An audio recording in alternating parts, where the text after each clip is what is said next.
Karena nanti ada orang-orang yang tidak sadar sesungguhnya doanya sudah dijawab, tapi dia tidak menyadari itu. Bahkan merasakan doanya kok nggak dijawab-jawab gitu. Padahal Allah sudah menjawabnya. Nah, seperti apa ukuran kita mengetahui bahwa doa kita telah terjawab, atau doa kita barangkali belum dijawab, atau tidak dijawab? Apa ukuran ketiga hal itu? Itu yang coba kita turunkan di pembahasan pagi ini. Mudah-mudahan dengan itu kita nanti akan lebih pandai bagaimana cara menyikapi doa dalam hidup, seperti apa doa dipanjatkan, kapan kita berdoa, dan kita tahu oh ini hasil dari doa yang telah kita panjatkan.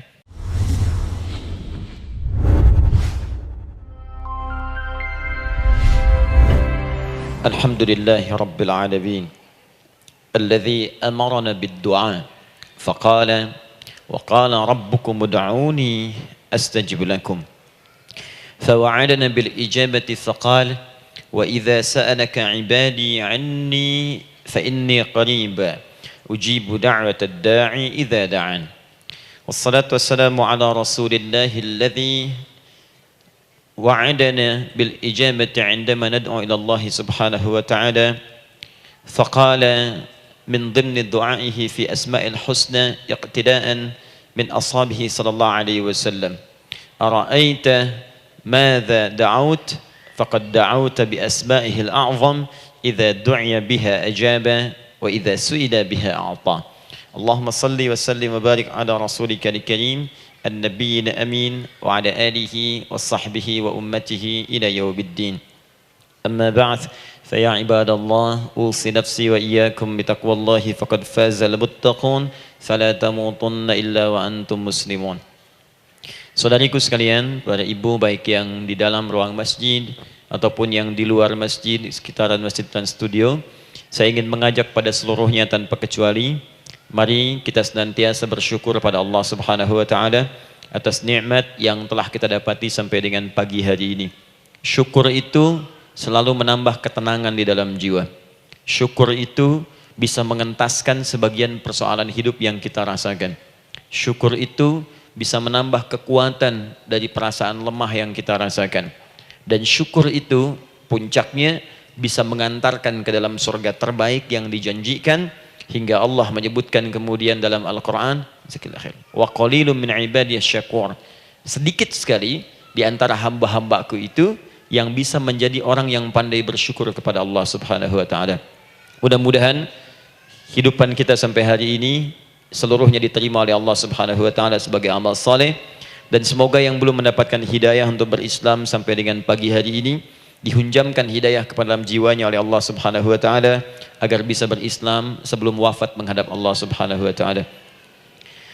Baik, hari ini kita akan belajar. Saya akan cepat masuk kepada pembahasan karena waktu kita cukup singkat, tentang orang-orang yang dikabulkan doanya yang tersebut dalam Al-Quran khususnya dan sunnah Rasulullah Sallallahu Alaihi Wasallam.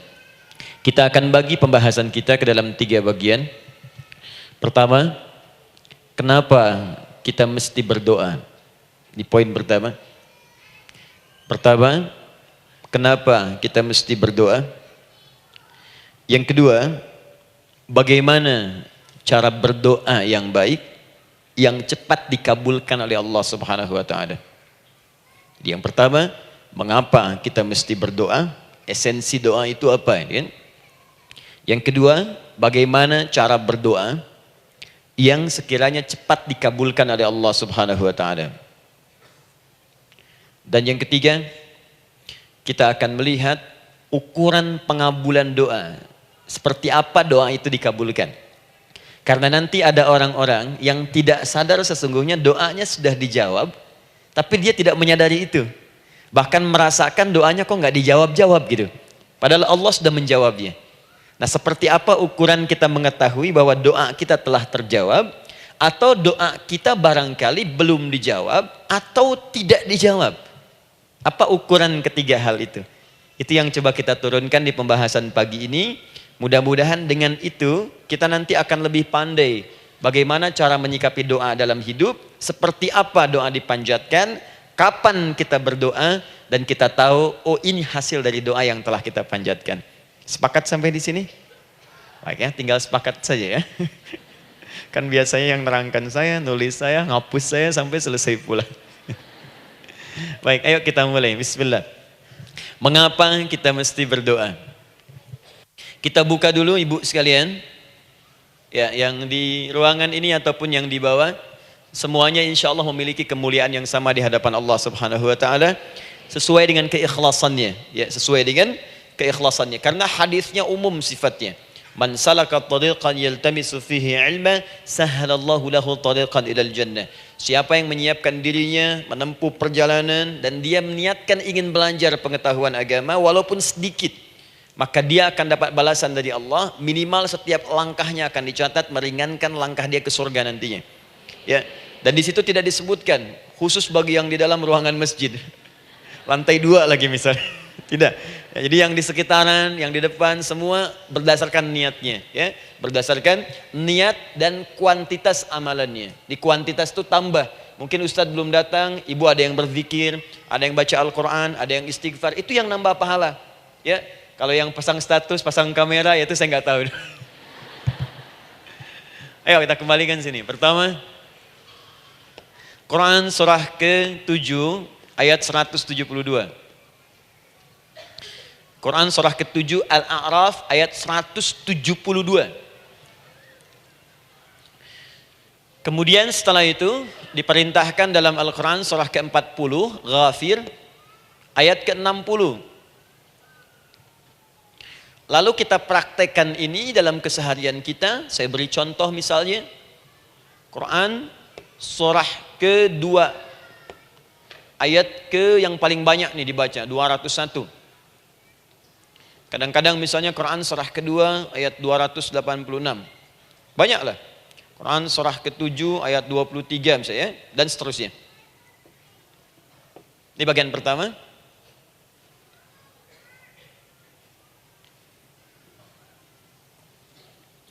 Bagian kedua, nanti kita akan belajar bagaimana cara berdoa yang baik yang dikabulkan. Kita ambil satu, Quran ke-2 ayat 186. Kemudian yang kedua, kita ambil contoh Quran surah ke-17 ayat 110. Kemudian yang ketiga, kita ambil contoh yang paling dahsyat di Al-Quran surah ke-3 ayat 38 sampai 39. Ada yang belum berdoa sudah dikabulkan. Masya Allah. Ini ada di Quran misalnya surah ke-3 ayat 31. Nanti turunan amalannya misal di Quran surah 51 ayat 15 sampai dengan 18. Saya bulati yang 18-nya. Bagian ketiganya nanti kita uraikan di bagian akhirnya. Baik, kita bisa mulai insyaallah. Baik, kita bagian pertama, mari kita mulai. Saya ingin berkisah sejenak dengan menyampaikan Quran surah ke-7 Al-A'raf ayat 172. Allah berfirman, A'udzubillahi minasyaitonirrajim, wa idz akhadha rabbuka min bani adama min zuhurihim dzurriyyatahum wa ashhadahum ala anfusihim alastu bi rabbikum qalu bala syahidna. Ada ayatnya? Baik ya, di Quran surah ke-7 Al-A'raf ayat 172. Wa idz akhadha rabbuka min bani Adam. Kata Allah, dan ingatlah, pahamilah, pelajarilah, dalamilah. Teman-teman sekalian, ingat kalimat idz itu, idz dalam Al-Quran termasuk dalam bahasa Arab, itu bukan sekedar mengingat. Idz itu bisa mengandung arti memahami dengan dalam. Menganalisis. Ya, memaknai itu idz. Jadi bukan sekedar mengingat. Bukankah ibu kalau mengingat sesuatu berusaha mendalaminya? Ya, kalau nggak percaya saya tanya begini. Coba ibu ingat kemarin jam 5 sore ada di mana?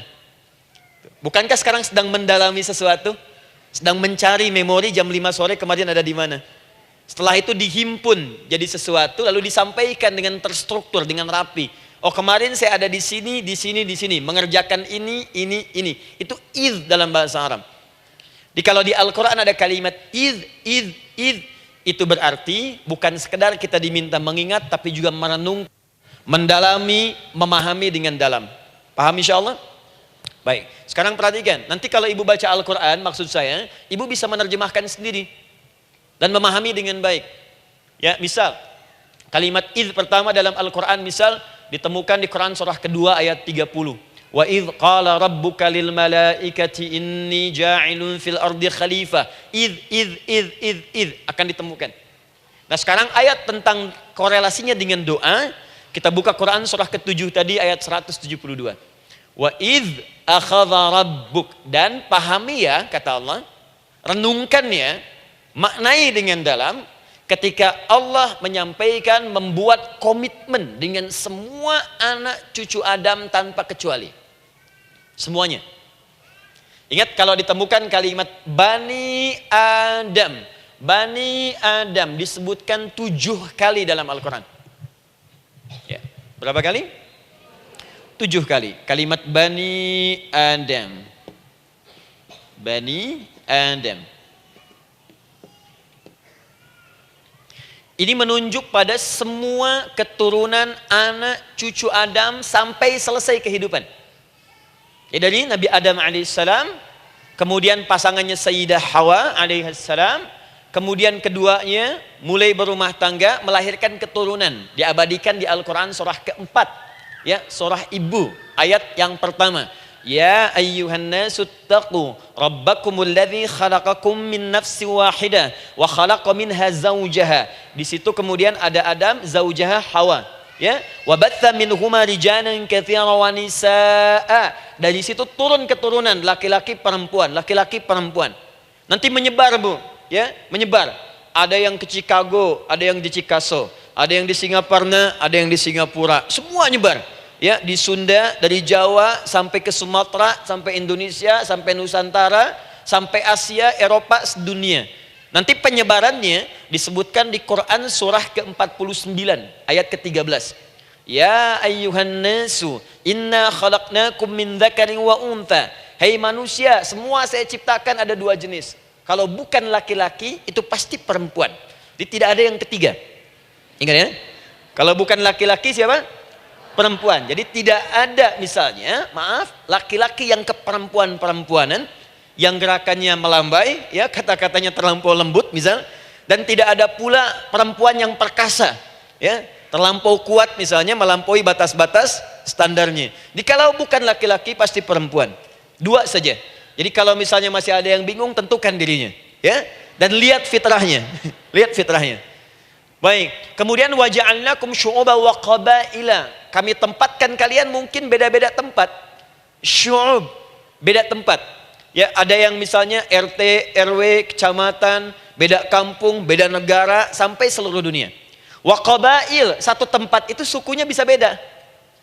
Coba Ibu lihat misalnya, ya, di daerah Sumatera saja ada berapa suku? Di Sunda paling banyak suku, gitu ya? Banyak sekali. Jadi bisa lain-lain, bisa beda-beda. Nah, lita'arafu, semua saling mengenal, silakan. Nah, ketika semua tadi ditempatkan di semua pelosok dunia, baik laki-laki, perempuan, dari anak keturunan Adam, itu semua anak keturunan Adamnya disebut dengan satu nama saja dalam Al-Quran, yaitu Bani Adam. Jadi kalau kita mau cari keturunan kita, sampai ke asal mula kita, dari kita sekarang, itu semua akan tersambung kepada Adam alaihissalam. Puncaknya akan ke sini. Ya. Dan tidak akan nyasar kemana-mana, Bu. Ya, ada sebagian manusia nasabnya tidak ingin ke Adam, inginnya bergeser, sehingga mengatakan manusia berasal dari monyet katanya. Ya. Ada yang berkata begitu. Ibu sampaikan saja kalau bapak dari monyet, silahkan saja, jangan ngajak-ngajak saya, gitu ya. Nah, jadi semua manusia itu pasti akan kembali ke sini, ya, ke Adam alaihissalam. Karena itu saya pernah sampaikan termasuk di sini di hadapan ibu semua, masih ingat? Mukjizat pertama Rasulullah sallallahu alaihi wasallam saat lahir ke muka bumi. Ingat, Nabi itu sebelum dilantik menjadi Rasul dalam usia 40 tahun, turun surah Al-Alaq, itu diberikan oleh Allah keistimewaan tanda-tanda kenabian. Apa di antara tandanya? Allah perjelas nasab keturunannya sampai Nabi Adam, padahal lahirnya itu ayahnya sudah wafat. Di lahir beliau ayahnya wafat tapi nasabnya diperjelas sampai Nabi Adam. Sehingga jelas, orang tidak bisa menyoal. Ini orang nggak jelas nih, ya. Kan suka ada begitu, Bu, ya. Tiba-tiba datang menerangkan sesuatu, siapa itu? Itu nggak jelas. Bahkan sekarang sering muncul statement, siapa sih ustadz itu? Itu ustadz nggak jelas. Ya. Nabi nggak bisa disoal karena semuanya jelas. Nasabnya jelas, keturunannya jelas, kemuliaannya jelas, ilmunya jelas. Jadi kalau orang mau menyoal nggak punya peluang. Siapa kamu Muhammad? Saya jelas keturunannya. Muhammad SAW bin Abdullah, bin Abdul Muttalib, bin Hashim, bin Abdul Manaf, bin Qusay, bin Murrah, bin Kilab, bin Ka'ab, bin Ghalib, bin Fihir, bin Malik, bin Nadar, bin Kinana, bin Khuzaimah, bin Mudrika, bin Ilyas, bin Nizar, bin Mudar, bin Ma'ad, bin Adnan, bin Addi, bin Adri, bin Muqawwam, bin Nagur, bin Tarih, bin Ya'rub, bin Yasjub, bin Nabit, bin Ismail AS, bin Ibrahim AS, bin Azar atau bin Nakhur, bin Abir, bin Kinan, bin Arfakhshad, bin Sam, bin Nuh AS, bin Mikhlail, Matushala, bin Kinan, bin Anwas, bin bin Adam alaihissalam. Coba ulangi. Jelas. Jelas. Jadi orang nggak bisa nyoal, itu mukjizat, ya. Keistimewaan pertama sebelum Allah kemudian angkat menjadi nabi dan rasul di usia 40 tahun. Jadi kalau ibu ditanya, kamu jelas enggak? Jelas. Apa binnya? Bin Bani Adam. Itu bocoran dari Al-Quran. Ya, kalau ditanya keturunan siapa kamu? Adam. Tahu dari mana? Allah yang nyampaikan langsung. Apa kata Allah? Bani Adam. Jelas, ya? Baik. Jadi ini kembali kepada Adam alaihissalam. Nah, semua anak cucu Adam yang saya garis bawahi, sejak mulai terlahir itu sudah ada komitmen dari Allah dengan anak cucu Adam ini sebelum terlahir ke dunia. Sejak dalam kandungan. Jadi kalau ibu belajar hadis, misal, dulu saya pernah amanahkan kalau ibu mau belajar dasar-dasar, cari kitabnya Imam An-Nawawi yang Al-Arba'in An-Nawawiyah, 42 hadis. Hadis keempat, ya, paling kiri sebelah atas di kitabnya. Dari Abdullah bin Mas'ud radhiyallahu taala anhu, ya. Qala Nabi sallallahu alaihi wasallam bahwa shadiqul masduq. Nabi SAW pernah menyampaikan sedangkan beliau orang benar dan dibenarkan. Kapan perjanjian ini dibuat? Dalam usia kandungan 4 bulan. Dalam kandungan. Inna ahadakum yujma'u fi batni ummihi. Setiap kalian yang akan terlahir dari anak cucu Adam, kecuali Adam, Bu, ya. Ingat, kecuali Adam, kecuali Hawa, karena ini asal mula manusia keduanya. Tapi keturunan Adam dan Hawa akan mengalami proses yang sama. Dikandung dulu ibundanya, kemudian terlahir. Adam tidak dikandung, ingat, Adam tidak ada bapak, Adam tidak ada ibu. Langsung diciptakan wujudnya oleh Allah Subhanahu wa taala dari bahan dasar yang sama dengan manusia. Ya, karena itu saya pernah ditanya, pernah berdialog, ya. Ustaz, ini spesial Nabi Isa ini. Ya, spesial, Yesus Al-Masih Nabi Isa spesial. Karena itu diangkat sebagai Tuhan. Apa yang spesial? Kata beliau, karena ini bisa menghidupkan yang mati. Yang kedua, ini lahirnya beda dengan orang biasa. Bagaimana lahirnya? Tanpa bapak. Ibu saja tanpa bapak. Mana ada manusia yang lain seperti ini? Saya bilang Adam lebih spesial lagi. Lahir tanpa ibu, tanpa bapak. Kenapa nggak jadi Tuhan? Tapi kan Adam nggak bisa menghidupkan yang mati. Dengan izin Allah, maaf, Nabi Ibrahim lebih canggih lagi. Buka Quran surah kedua, ayat 260. Paling kiri sebelah atas. Wa idh qala Ibrahim Rabbi arini kaifa tuhyil mauta. Qala awalam tu'min. Qala bala walakin inna qalbi. Ketika Ibrahim bermohon kepada Rabbnya, ya Allah, tolong tunjukkan kepadaku bagaimana cara menghidupkan yang mati. Kata Allah, kamu masih nggak yakin? Kata Ibrahim, saya yakin-yakinnya. Cuma supaya hati saya tenang, buktikan kepada yang lain tentang kuasamu. Kata Allah, gampang. Lalu Allah berikan kemudian satu ketentuan sama persis dengan Nabi Isa. Cuman prosesnya lebih canggih. Kalau Nabi Isa, tepuk mayatnya, bangun, bicara. Nabi Ibrahim kata Allah, nih ambil burung, potong-potong dulu, dicincang dulu. Sudah dicincang kemudian, mayatnya disimpan, jasadnya di tempat bukit yang berbeda. Kalau sekarang potong burung, simpan di bukit satu, jasad yang kedua simpan di bukit B. Kepalanya simpan di bukit A, ekornya simpan di bukit B, badannya simpan di bukit C. Panggil dengan nama Allah. Thummat uhunna ya'tina kasa'ya. Panggil, bismillah, dengan nama Allah, hidup. Sama persis dengan Nabi Isa. Dengan nama Allah biiznillah, hidup. Nabi Ibrahim biiznillah, dengan nama Allah hidup. Menyatu semuanya jadi satu. Psst. Kalau Nabi Isa kemudian ada yang menduga sebagai Tuhan, kenapa Nabi Ibrahim tidak angkat jadi Tuhan? Paham ya? Nah, ini menunjukkan bahwa ada pola pemikiran yang harus dikembalikan supaya benar cara memahaminya. Jelas sampai sini? Maaf saya sedikit agak lompat ya. Saya kembalikan kemudian, perhatikan sini.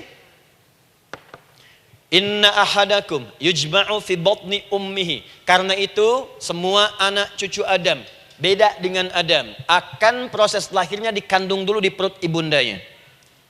Fokus baik-baik. Arba'ina yauman nutfah, 40 hari pertama baru kemudian proses antara spermatozoa dengan ovum berproses. Thumma yakunu mithla dzalika, kemudian alaqah. 40 hari yang kedua jadi alaqah, zigot yang menempel di dinding rahim. Thumma yakunu mithla dzalika mudghah. 40 hari ketiga berbentuk mudghah, sudah mulai berbentuk daging sekeratan, ada bentuknya.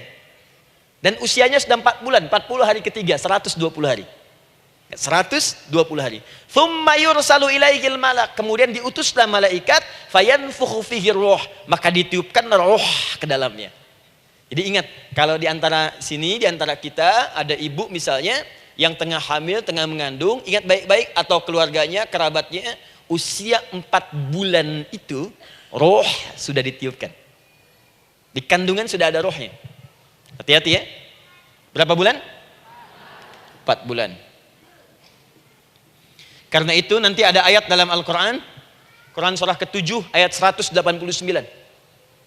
Di posisi ini harus banyak berdoa dan beramal soleh. Ingat ya, berdoa, beramal soleh, minimal minta kepada Allah. Da'awallaha rabbahuma la in ataitana salihah lanakunanna minasyakirin. Minta banyak kepada Allah, ya Allah jadikan anak saya anak yang soleh, jadikan anak saya anak yang soleh. Dari usia itu 4 bulan sampai ke atas menjelang lahiran. Nanti diiringi oleh amal soleh kedua orang tuanya. Ini sudah penelitian dokter muslim, khususnya di Asia Tenggara. Saya diskusi dengan seorang dokter muslim, ternyata ada korelasi amal soleh yang dikerjakan kedua orang tua, ayah dan bunda, atau calon ayah dan bunda, kepada anak yang sedang dikandung, yang belum dilahirkan. Jadi kalau orang tuanya rajin baca Al-Quran, itu berpengaruh ke anak, Bu. Dan penelitian terkini, itu mempercepat anak itu menjadi seorang penghafal Quran ketika lahir. Ya, pernah satu kali dibacakan Al-Quran, posisi janin itu berubah. Seperti sujud gitu. Itu penelitian sudah di MRI waktu itu dilihat ya, kelihatan. Jadi ada korelasi antara kesolehan orang tua dengan kesolehan anak yang sedang dikandung. Hati-hati ya. Tapi yang penting diketahui adalah dalam usia kandungan 4 bulan itu disebutkanlah isyarat di Quran surah ke-7 ayat 172 terjadi perjanjian komitmen dengan Allah Subhanahu wa taala. Apa perjanjiannya? Wa idz akhadha rabbuka min bani adama min zuhurihim dzurriyyatahum wa asyhadahum ala anfusihim. Lihat perjanjiannya, saya fokus di kalimat ini, alastu bi rabbikum. Rabb. Apakah engkau akan berkomitmen saat ini? Bersaksi? Karena kalimatnya bersaksi. Wa asyhadahum, dan mereka bersyahadat, bersaksi, komitmen. Di komitmennya menggunakan kata syahadat di sini. Karena itu nanti setiap bayi yang sudah terlahir dari rahim ibu manapun itu berada dalam keadaan suci karena sudah bersyahadat dalam perut ibundanya. Masih ingat hadis ini? Kullu mauludin yuladu 'alal fitrah. Setiap yang terlahir dari rahim perempuan manapun itu membawa fitrah. Apa di antara fitrah yang dimaksudkan itu? Fitrah keislaman, fitrah mengakui Allah sebagai Tuhan. Itu nanti ada di Quran surah ke-30 ayat ke-30, paling kanan sebelah atas. Quran surah 30 ayat 30.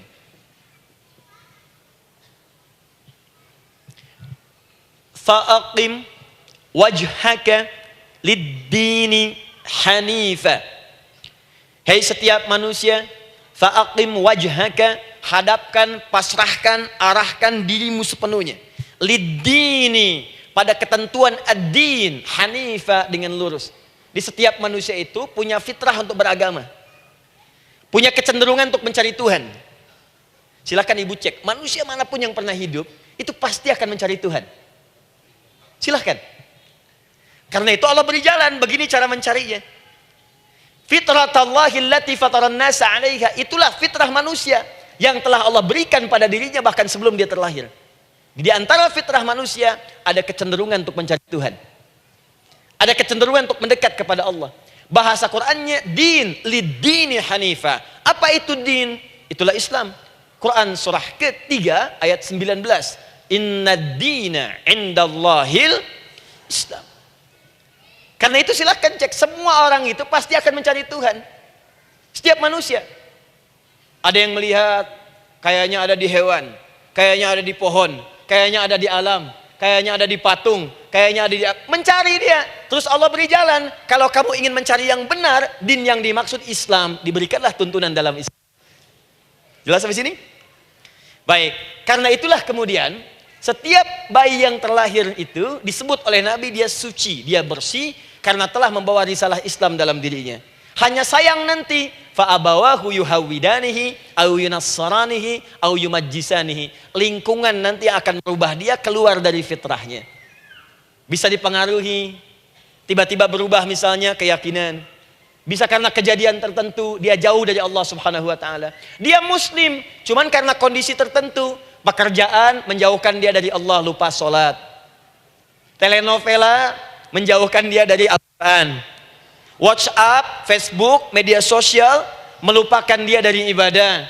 Coba ibu, kalau online setiap hari berapa kali dengan media sosial? Ganti status. Online dengan Allah berapa kali dalam sehari? Coba hitung. Online dengan Allah yang paling maksimal kan sholat fardu 5 kali. Kalau 1 kali 5 menit kali 5 cuma 25 menit. 25 menit online dengan Allah. Berapa menit online dengan media sosial yang tidak nyata? Dan cita-cita masuk surga. Ayo sini. Nah, saya belum selesai. Jadi yang pertama, dalam perjanjian 4 bulan ini, pertama ada komitmen bersyahadat menuhankan Allah. Tapi yang kedua, ini yang dahsyat. Perhatikan kalimatnya, fokus. Saat Allah memperkenalkan dirinya, dalam kandungan kita, usia 4 bulan itu, dengan nama apa Allah memperkenalkan dirinya? Coba lihat ayatnya. Alastu bi rabbikum, dengan nama Rabb. Wa idh akhadha rabbuka min bani Adama dzurriyyatahum. Awas, wa ashhadahum ala anfusihim. Alastu bi rabbikum, dengan nama Rabb. Nah, ibu sekalian, kata Rabb ini itu berasal dari kata ar-rububiyah. Ar-rububiyah yang berarti sifat merawat, memberikan semua kebutuhan. Saya ulang ya. Merawat, memberikan semua kebutuhan. Sudah? Menyayangi, memaafkan, mengasihi, mengampuni. Masya Allah. Merawat, memenuhi sebuah kebutuhan, menyayangi, memaafkan, mengampuni. Jadi semua hal yang terkait dengan perhatian ada pada kalimat Rabb. Sifatnya disebut dengan rububiyah. Zat yang memperhatikannya disebut dengan Rabb, namanya Rabbun. Baik. Pelan-pelan. Nah, seakan-akan Allah ingin berkata begini, hei, engkau buat perjanjian dengan saya sekarang. Engkau bersaksi, saya sebagai Tuhan, siap bersaksi, menuhankan saya. Nanti ketika kamu lahir, apapun yang kamu butuhkan dalam kehidupan, aku akan berikan. Kamu akan saya rawat, kalau sakit, kamu saya sembuhkan. Minta sesuatu yang kamu butuhkan, saya akan berikan. Kamu butuh sesuatu, saya akan hadir. Kamu salah minta maaf, saya maafkan. Kamu dosa minta ampun istighfar, saya ampuni. Kamu ingin sesuatu yang lebih baik, saya berikan. Pokoknya semua yang kamu inginkan selama engkau butuhkan itu baik, aku berikan. Kira-kira, maaf Bu ya, maaf sekali. Kalau ada yang nawarkan pada ibu, mau nggak ikut saya? Nanti sebuah kebutuhannya saya berikan. Kalau sakit saya berikan jaminan kesembuhannya. Kalau butuh sesuatu saya berikan. Kalau ingin ini itu selama butuh saya sampaikan. Kira-kira ibu nolak atau ikut? Baik. Ikutnya mikir dulu atau tidak? Tidak. Jangankan yang tinggi-tinggi Bu ya, suami aja nawarkan, "Mah, mau nggak ikut papa? Papa nanti kasih handphone S10. Sama gelang nggak Pak? Ikut ya. Dan tanpa pikir. Dalam bahasa Arab, sesuatu yang disetujui tanpa difikirkan lagi, itu disebut bala namanya. Bala, sekali saja. Sekali, ya, tidak dua kali. Tidak ditambah, tidak dikurangi. Ingat, kalau Allah sudah sampaikan kalimat, jangan tambah, jangan kurangi. Ya. Bala, tidak ditambah nga, tidak disebutkan dua kali. Bala.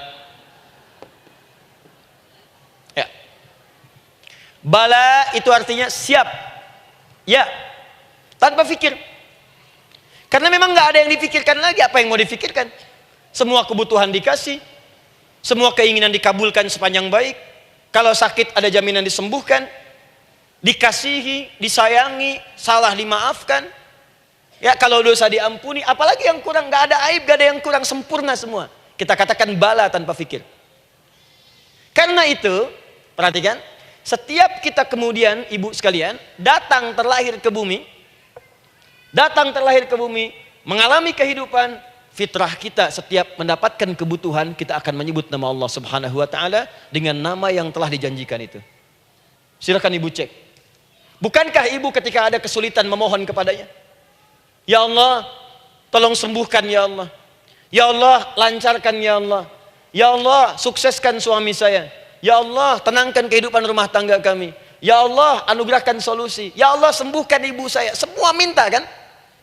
Dan dahsyatnya, ketika ibu memohon kepada Allah itu, ibu gunakan kalimat yang telah disepakati ketika Allah sampaikan kepada kita. Rabb, Rabb, Rabb. Perhatikan, kalau ibu berdoa, doa apa paling favorit? Rabbana atina fid dunya hasanah. Fil akhirati hasanah. Wa qina. Doa apa itu? Sapu jagat. Bu bayangkan, Nabi aja nggak tahu tuh istilah itu sapu jagat. Ibu tahu? Wah, Masya Allah, Indonesia kreatif. Luar biasa. Ada doa sapu jagat, nggak ada doa sapu nggak ada jagatnya, ada doa jagat nggak ada sapunya. Wah, pokoknya luar biasa lah. Ya. Ya, lihat, bukankah kalimatnya dibuka dengan Rabb? Rabbana atina fid dunya sana. Rabbana zalamna anfusana wa illam taghfir lana wa tarhamna lanakunanna minal la yukallifullahu nafsan illa laha ma kasabat wa 'alaiha mak. Perhatikan, Rabbana la innasina Rabbana Rabb. Ini ayatnya. Sapu jagat Quran surah 2 ayat 201. La yukallifullahu Quran surah 2 ayat 286. Rabbana zalamna Quran surah 7 ayat 23. Yang ingin saya sampaikan, setiap kita butuh sesuatu, kita menyebut namanya dengan kalimat Rabb. Kenapa kita katakan Rabb? Karena Allah sendiri menyebutkan dengan kalimat Rabb. Alastu bi rabbikum, saya nanti adalah Tuhan yang akan memperhatikan kalian, menyayangi kalian. Saya Tuhan yang akan merawat kalian, memberikan semua kebutuhan. Makanya ibu tuh kalau ada persoalan nagih seakan-akan ke Allah. Ya Allah, kan engkau yang berjanji kepada saya. Engkau yang berjanji, engkau yang menepati ya Allah, karena engkau Tuhan. Kalau manusia, dia berjanji, dia yang mengingkari. Dia awali, dia yang akhiri. Tapi engkau beda ya Allah. Kenapa? Engkau berjanji, engkau yang menepati. Quran surah ketiga ayat 9. Innallaha la yukhliful mi'ad. Engkau yang berjanji, engkau yang menepati.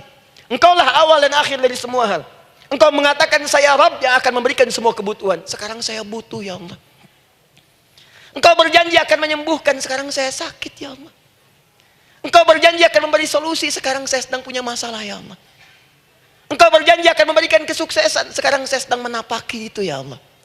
Makanya ibu sebutkan kalimat Rabb, Rabb, Rabb, Rabb. Jadi sesungguhnya doa itu adalah fitrah dari setiap manusia, karena mulai dibangun komitmen sebelum dia dilahirkan ke muka bumi. Jadi kalau kita bicara tentang doa, doa itu fitrah kehidupan bagi setiap manusia. Hidup. sekaligus penanda komitmen yang membedakan antara Khalik dengan makhluk, hamba dengan Allah, manusia dengan Tuhan. Kan Allah katakan, saya Rabb ya, saya yang ngasih, saya yang Tuhan. Berarti kita yang makhluk kan? Kita yang butuh kan? Allah yang memberi, kita yang butuh. Untuk membedakan mana yang butuh, mana yang ngasih, maka pembedanya adalah doa. Jadi kalau ada manusia yang nggak pernah doa selama hidup, itu tandanya ada yang salah dengan kehidupannya. Karena seakan-akan dia nggak butuh Tuhan. Sebab perbedaan manusia dengan Tuhan itu sebelum lahir, salah satunya ditunjukkan dengan sifat butuh kita kepada Allah. Makanya sekaya-kayanya orang itu pasti berdoa. Manusia paling kaya di muka bumi pun kalau besoknya mau ada pekerjaan atau proyek, dia berdoa dulu tuh. Ya Tuhan, tolong lancarkan proyek ini. Butuh. Pejabat setinggi-tingginya, kalau sudah mau mulai kemudian ada pemilihan, kalau mulai ada kebijakan, kalau mulai ada apapun berdoa juga. Itu tandanya butuh. Butuh. Di setiap manusia itu pasti butuh dengan Allah. Karena itu kalau ada manusia yang nggak pernah berdoa selama hidupnya, itu langsung mendapatkan kecaman dari Allah dan dijamin akan masuk neraka yang paling dalam. Karena seakan-akan dia sudah nggak butuh dengan Allah. Saya ulang ya, saya ulang. Doa itu fitrah hidup manusia yang sekaligus menunjukkan statusnya sebagai hamba. Jadi kalau ibu update status di media sosial, mulai sekarang tuliskan hamba. Hamba. Sudah. Mau sifatnya apapun tetap hamba. Ya, mau pejabat, mau orang kaya, mau cukup, mau macam-macam, mau ustadz, mau syekh, mau habib, tetap ujungnya hamba. Dan butuh penghambaan itu diwujudkan dalam bentuk doa. Muncullah Quran surah ke-40 ayat ke-60. Wa qala rabbukum, Rabb, selalu Rabb. Wa qala rabbukum ud'uni astajib lakum. Innal ladzina yastakbiruna an ibadati, awas, sayadkhuluna jahannama dakhirin. Allahu akbar. Dan Rabbmu berfirman, mengingatkan kembali kepada kalian semua, hei hamba-hambanya. Kalau ada kebutuhan, kalau ada masalah, kalau ada permintaan, kata Allah, ayo doa sama saya. Minta. Kan kita sudah bikin perjanjian. Makanya Allah katakan, kalau punya masalah, Bu, berdoa. Bukan mengeluh. Kalau punya persoalan, Bu, berdoa. Bukan bikin status. Rasanya aku tidak sanggup.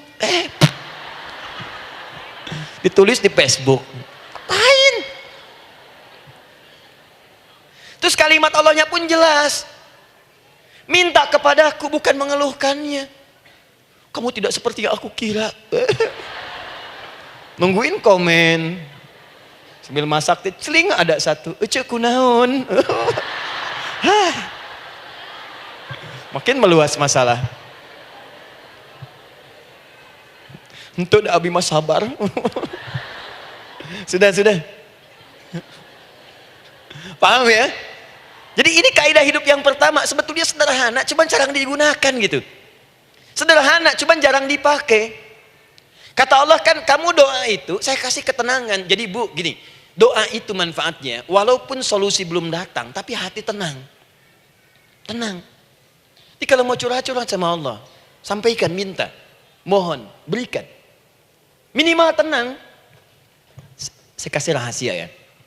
Ini di antara kita saja nih. Lihat sini. Saya hapus dulu deh.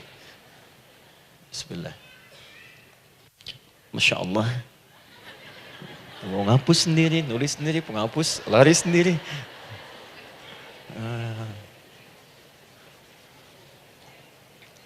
Bismillah. Oh ini ada dua ya. Sini. Baik. Buka Quran surat 7 ayat 205. Quran surat 7 ayat 205.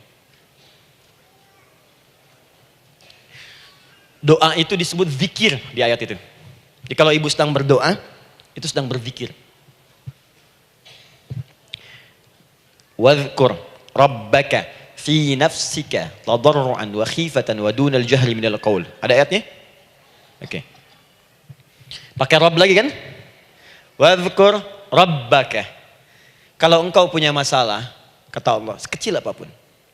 Di rumah tangga kah, Di kantor kah, kehidupan sosial kah?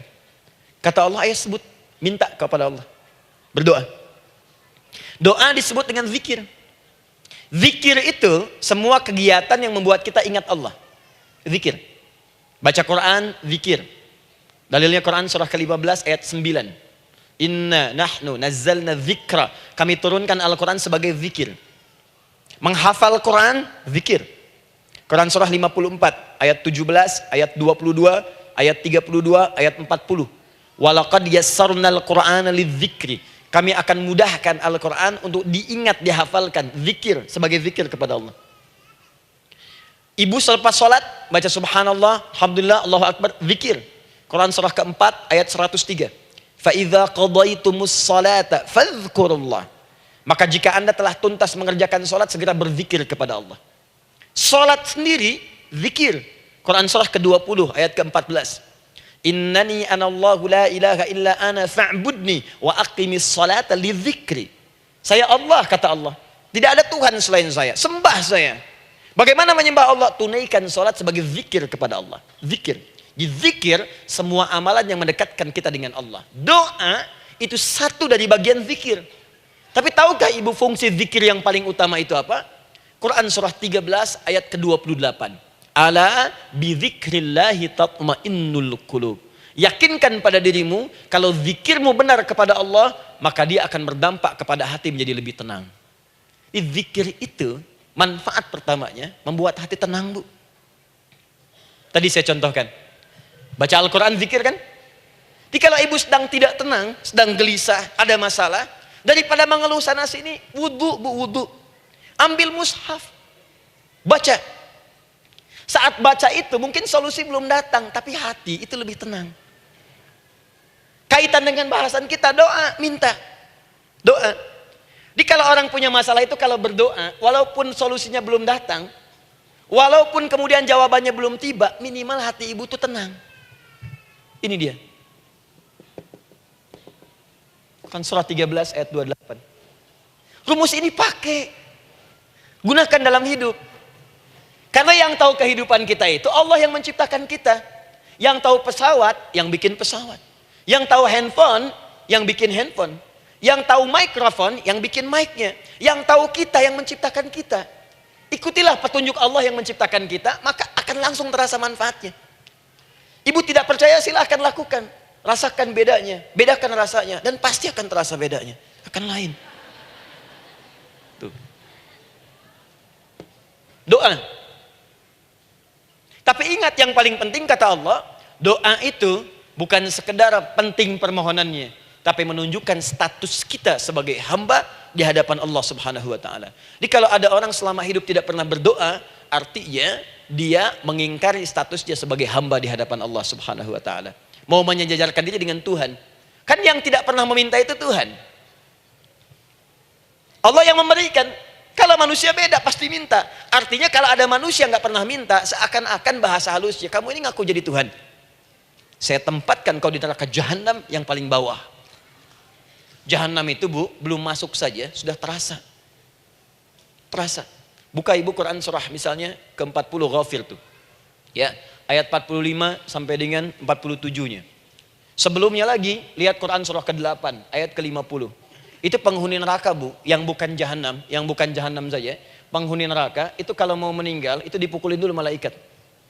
Depan belakangnya. Ayo, kamu keluar. Lama amat keluarnya rohnya katanya. Takut karena nggak punya bekal.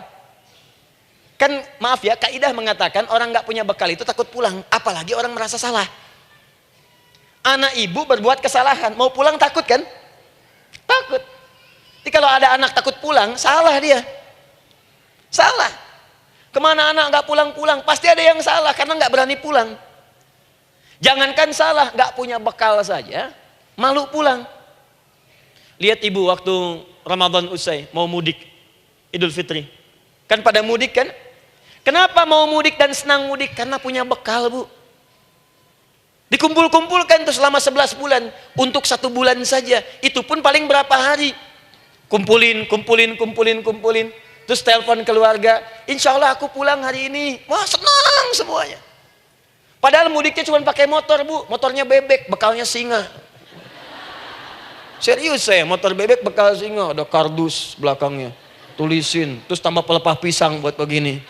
Belakangnya ditulisin, aku pulang sayang. Jalan, mudik. Terus yang di rumah kan senang nerimanya. Kenapa? Karena ada yang pulang dan bawa bekal. Saya pernah tanya pada seseorang, kenapa anda nggak mudik? Nggak ada bekal Ustadz, nggak ada bekal, malu pulang. Kebayang nggak saat pulang menghadap Allah nggak punya bekal? Malu pulang, apalagi punya banyak salah. Jadi nggak mau keluar rohnya. Malaikatnya geram, dipukulin sama malaikat. Pukul depannya, pukul depan. Kamu ini cepat keluar, cepat keluar, cepat keluar. Keluar, keluar, keluar, keluar, keluar. Malu pulang. Tapi kalau punya bekal enak. Dan yang nyambut langsung malaikat. Bahkan nanti ada satu amalan saat dikerjakan. Itu orang ini sudah masuk surga. Tapi semua malaikat di semua pintu surga yang 8 itu datang mengunjungi dia mengucapkan selamat.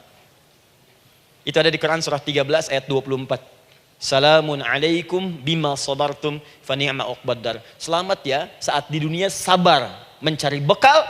Dan ini bekal terbaik yang kamu dapatkan. Silahkan nikmati surga yang kamu rindukan itu. Ini nikmat-nikmatnya tempat yang pernah nanti kamu kunjungi. Dan tinggal abadi di situ. Yang nyambut malaikat. Bayangkan semua malaikat bu. Semua malaikat dari pintu surga datang nyambut dia. Wah Masya Allah, malaikat Jibril, Israfil, malaikat maut. Maaf ya dicabut kemarin. Biasa. Selamat, selamat, selamat, selamat, selamat. Dunia aja kalau ada yang nyambut senang kan. Rumah dicet, datang, sambut depan rumah. Semua hidangan ada, Masya Allah. Bahkan yang tidak ada jadi ada. Luarnya kongwan, dalamnya rangginang gitu kan. Wah, muncul semua. Paham ya? Jadi ini bagian pertama. Jadi kita katakan kenapa manusia mesti berdoa. Jawabannya karena manusia itu hamba. Dan doa itu adalah fitrah bagian dari kehidupan. Kenapa manusia mesti berdoa? Karena ada komitmen dari Allah. Setiap dia mendapatkan sebuah persoalan, maka Allah akan jawab dan berikan jawaban dari semua persoalannya. Jalan mendapatkan jawaban itu adalah doa. Kenapa manusia mesti berdoa? Karena dia butuh dengan Allah. Dan puncaknya, kenapa dia mesti berdoa? Karena Allah ingin membahagiakan kehidupan dunianya sebelum sampai keabadiannya di akhirat. Jadi ketika kita berdoa, sebetulnya kebaikan untuk kita karena Allah ingin kita bahagia. Ingin mudah hidupnya. Jadi kalau ada orang nggak berdoa, sesungguhnya dia sedang menyulitkan diri sendiri dalam kehidupan dunianya sampai ke akhiratnya. Jelas sampai di sini? Masya Allah. Alhamdulillah. Baik, kalau sudah paham, saya hapus ini, kita masuk bagian yang kedua. Hapus lagi.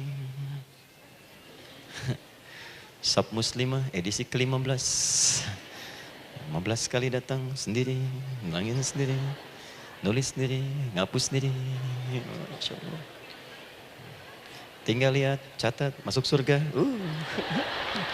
Masya Allah. Alhamdulillah. Baik. Baik. Sudah? Alhamdulillah. Saya ingin setiap pembahasan kita dipahami ya. Saya tidak menyukai kalau datang melihat tapi nggak paham gitu. Ya, dengar tapi nggak paham. Saya tidak ingin satupun keluar dari sini kecuali paham. Ya. Ibu paham? Paham Ustaz. Badai pamit ya, silahkan. Apa yang ibu pahami? Doa. Ya. Dah. Nah, sekarang masuk bagian kedua. Bismillah. Kalau sudah mengerti yang tadi, persoalannya adalah bagaimana cara kita memohon kepada Allah. Itu dia. Bagaimana cara kita meminta? Kata Allah, kamu kalau punya masalah, minta. Ya Allah, caranya bagaimana? Karena sesuatu yang dikerjakan tanpa ilmu dan tidak tahu caranya, itu bisa keliru. Hidup itu menyembah Allah tidak cukup dengan iman, Bu. Mesti pakai ilmu. Iman saja sekalipun kuat tanpa ilmu, itu bisa salah. Kuat ingin mendekat kepada Allah. Ya Allah, aku ingin ibadah, kuat. Saya punya kawan dulu di pesantren. Tahun kedua, dia sudah berubah. Ya, tadinya orang tuanya melihat anaknya Masya Allah, tiba-tiba ada perubahan, senang ibadah Bu. Malam-malam dia bangun, ini kisah nyata, saya alami sendiri. Masya Allah, saya senang sekali. Kita saling doakan, dia bangun malam tahajud. Bangun jam 2, Anda bayangkan. Yang sebelumnya menjelang subuh atau apa. Ini malam Jumat lagi, malam libur. Malam libur biasanya santri itu kebanyakan ada yang keluar, ada yang main, ada yang macam-macam. Ini dia malam tahajud. Jam 2 bangun. Saya bahagia sekali. Udah bangun, sholat, selesai. Cuman pas waktu mau subuh, kok saya lihat tidur. Saya bangunkan kan. Fulan, bangun. Oh iya, kata. Iya, oh mungkin nanti mau nyusul. Saya pikir istirahat dulu. Saya ke masjid lah. Udah ke masjid, dah selesai. Kita diskusi di masjid, selesai. Semua pulang saya jam 7. Saya lihat masih tidur juga. Barangkali dia sudah tadi sholat mungkin di kamar, nggak sempat ke masjid karena capek. Tapi saya lihat kok posisinya nggak berubah. Di situ juga. Akhirnya setengah jam saya tunggu, saya bangunkan. Bangun. Bangun. Kenapa Adi katanya? Saya kira antum belum sholat subuh ya? Adi gimana sih? Kan udah saya jama dengan tahajud tadi. Udah saya jama dengan tahajud. Jadi memang kekuatan imannya lagi tinggi, cuman ilmunya kosong. Ini yang bahaya. Besok-besok kalau orang kayak gini sholat subuh bisa 4 rakaat. Ya. Karena itu berdoa penting, cuma kita mesti tahu caranya. Yuk kita mulai bagian pertama. Quran surah kedua ayat 186. Paling kiri sebelah bawah. Sudah? Wa idza sa'alaka ibadi anni fa inni qarib. Fokus. Kata Allah, kalau hamba-hambaku Muhammad SAW bertanya kepadamu, minta petunjuk untuk mencari-cari aku. Tuh Bu, coba lihat. Ayat doa dibuka lagi dengan kalimat hamba. Untuk menegaskan status kita. Jadi kalau ditanya, kita siapa di hadapan Allah? Makanya nggak usah sombong. Jangan sombong, karena kita cuma hamba. Karena itu ketika Korun sombong, Korun tuh manusia terkaya yang pernah hidup di bumi. Hartanya Bu, ini saya kasih bocoran sedikit, kunci berangkasnya saja, kemana-mana itu suka dibawa, dipikul paling sedikitnya 8 bodyguard, cuman bawa kunci berangkas saja begini. Di Korun pengen ngasih tahu, kalau ada yang pengen nyuri di tempat saya silahkan aja, ini aja bodyguard saya ngangkat kuncinya susah. Korun. Jadi kalau Anda tidak sekaya Korun, jangan ikutan sombong, telat. Telat, gak ada kerjaan. Sudah ada yang lebih kaya. Ya. Dan apa yang terjadi? Fakhosabna, kata Allah, kami telan. Likuifasi. Telan oleh bumi semua. Dengan kekayaannya semua habis. Jadi ketika ada seseorang yang lupa dengan statusnya sebagai hamba, maka Allah akan memberikan pelajaran kepadanya. Untuk taubat. Kalau nggak mau taubat juga, telan habis. Untuk menunjukkan kamu tuh bukan Tuhan, saya Tuhannya. Maka jangan ikutan sombong. Kalau ada yang baru punya Ferrari, Lamborghini, Lamborghini, ya, wow, bikin rame di jalan, cuman nggak update status, kasih tahu, maaf mas, telat. Itu gambaran hidup. Dan ingat, setiap dibuka dengan kalimat permohonan, itu kalimatnya hamba, hambaku, hambaku, hambaku. Termasuk mau minta tobat, hamba. Quran surah 39 ayat 53. Qul ya ibadiyalladzina asrafu ala anfusihim la taqnatu min rahmatillah. Katakan Muhammad pada hambaku yang merasa banyak dosa, pengen berdoa minta taubat. Kata Allah, hamba. Saya terima taubatnya, hamba. Ini ya. Ini pun adab yang pertama dari Al-Qur'an, adab yang pertama, kalau kita ingin berdoa dan doa itu cepat ingin dikabulkan, maka berdoalah dengan cara menghamba di hadapan Allah Subhanahu wa taala. Jangan merasa tinggi.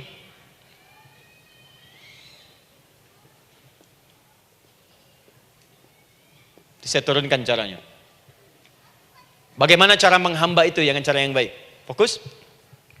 Wa idza sa'alaka ibadi anni, Muhammad SAW, jika ada hamba-hambaku bertanya padamu tentangku, ingin mencari-cari aku. Masya Allah, ibu maaf ya, biasanya kan kalau orang mencari Allah, ingin mendekat kepada Allah, entah itu datang ke masjid, bangun malam, biasanya motifnya cuma 2. Satu, ada kebutuhan, pengen berdoa, terus dekat sama Allah. Besok mau arisan, malamnya tahajud. Anak mau ujian, baru puasa, kan?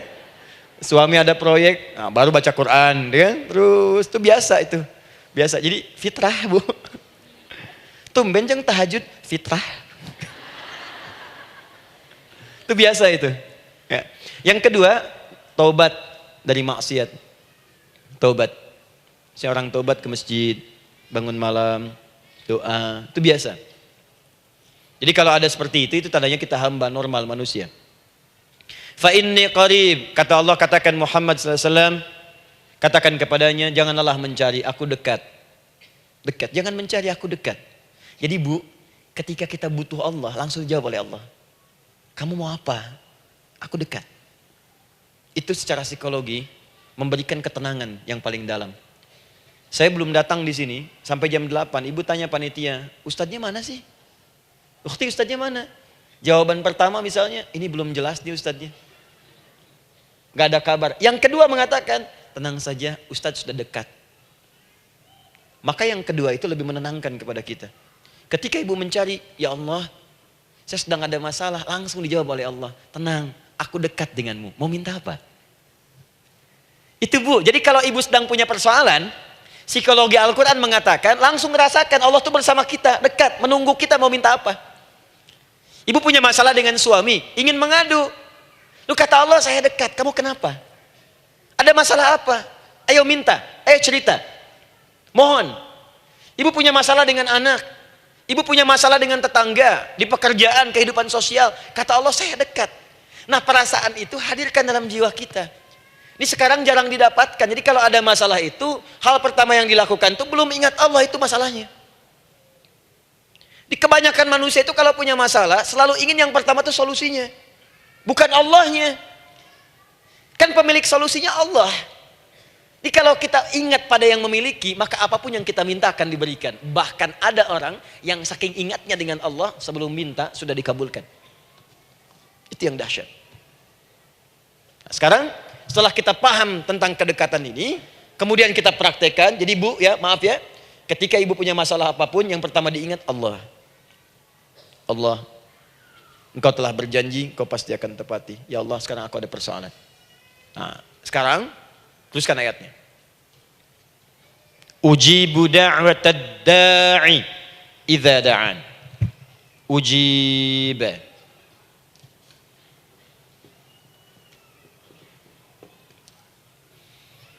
Ujibu da'watad da'i idza da'an.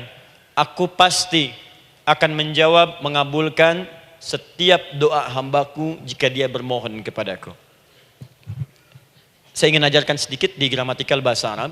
Ujib itu disebut dengan fi'il mudhari namanya. Saya kasih rumus cepat Bu ya.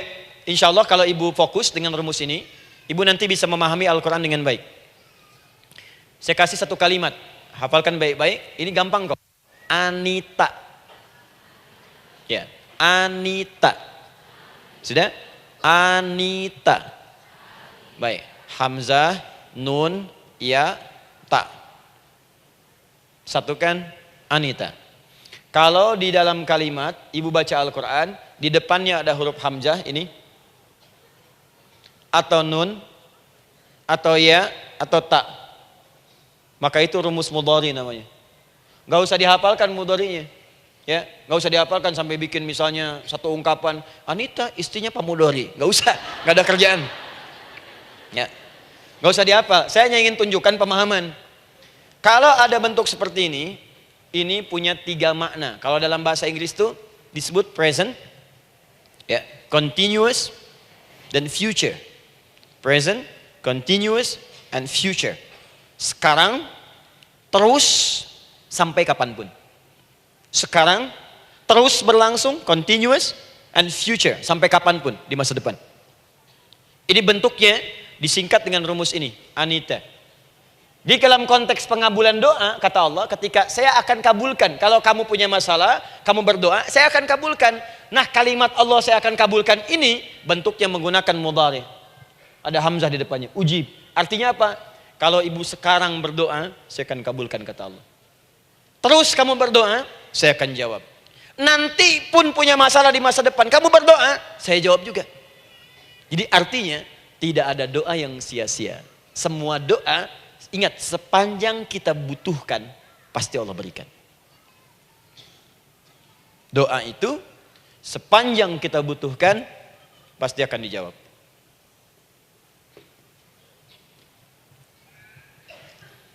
Nanti kapan dijawabnya, seperti apa jawabannya, nanti bagian ketiga. Kadang-kadang minta sekarang, dijawabnya nanti. Minta sekarang, dijawab sekarang. Ada yang mintanya A, dijawabnya B. Itu yang paling dahsyat. Ya. Jadi kalau saya tanya, kalau kita berdoa, dijawab tidak oleh Allah? Ya. Itu janji Allah. Setiap orang berdoa, pasti dijawab.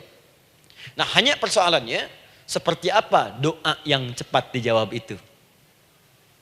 Apakah semua doa langsung dijawab seketika? Akankah mendapat jaminan langsung dijawab? Ternyata kalimat dijawab ini diikat dengan syarat ketentuan berlaku. Apa di antara syarat dan ketentuannya ini? Teruskan ayatnya.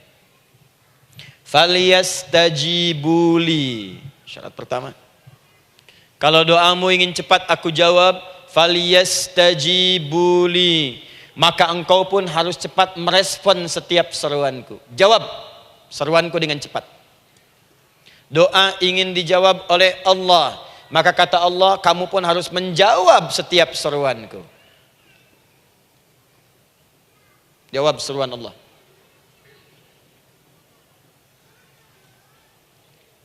Ayo respon, adil. Maunya dapat gaji aja, kerja nggak mau. Ya? Apa ibu pikir duduk manis, santai di ruangan tengah, tiap bulan suami datang berikan uang belanja?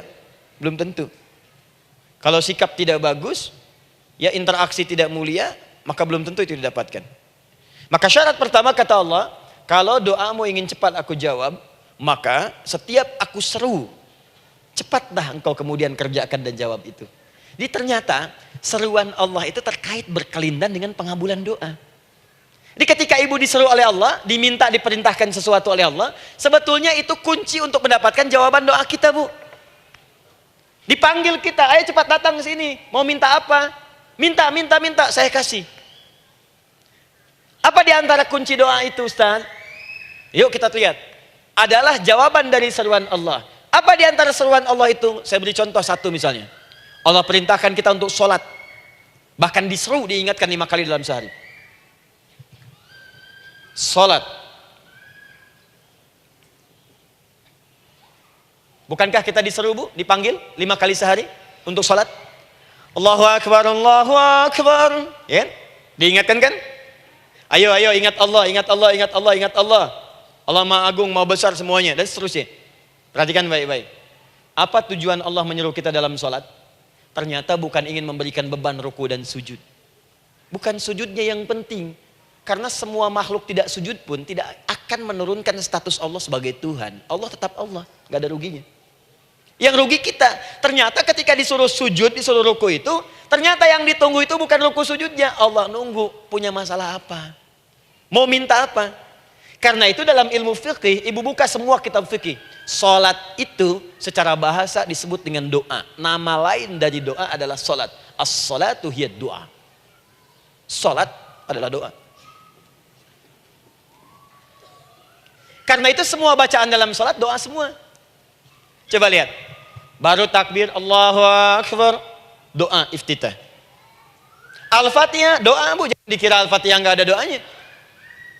Nih, nanti saya berikan cepat ya. Ini highlight dulu. Highlight dulu. Dalam salat itu ada 4 keadaan.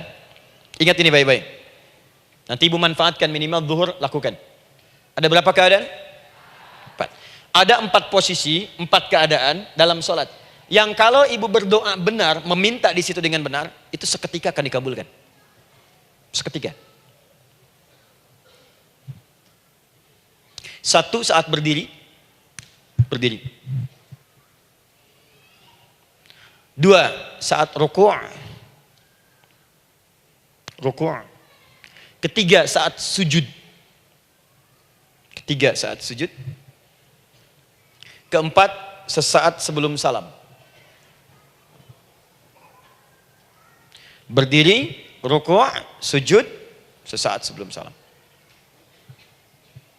Baik, sebelum saya bahas lebih jauh, saya ingin sampaikan dulu. Jadi ternyata ketika kita diminta oleh Allah menunaikan sholat, itulah cara kita memohon, Bu. Itulah waktu kita meminta. Dan dahsyatnya dalam sehari itu 5 kali ditungguin, Bu. Mana ada manusia di muka bumi ini buka pintu rumahnya 5 kali sehari, cuma untuk memberikan apa yang dibutuhkan. Sesoleh-solehnya Ustadz, gak ada yang mengatakan, ayo 5 kali sehari datang aja ke rumah saya. Kalau butuh apa-apa ambil. Butuh kulkas, ambil kulkasnya. Butuh TV, ambil. Gak ada begitu. Allah itu maha baiknya, 5 kali sehari dipanggil. Dari subuh sampai zuhur. Kita bangun tidur aja, punya masalah nggak? Ayo minta, disuruh sholat 2 rakaat. Dan sholatnya nggak usah banyak-banyak, 2 rakaat aja dulu supaya nggak ada beban. Itu pun kadang-kadang masih lupa berapa rakaat kita sholat. Ya. Ayo sujud, disuruh minta, punya masalah nggak? Terus dari subuh sampai ke siang dipanggil lagi. Punya masalah lagi nggak? Disuruh zuhur 4 rakaat.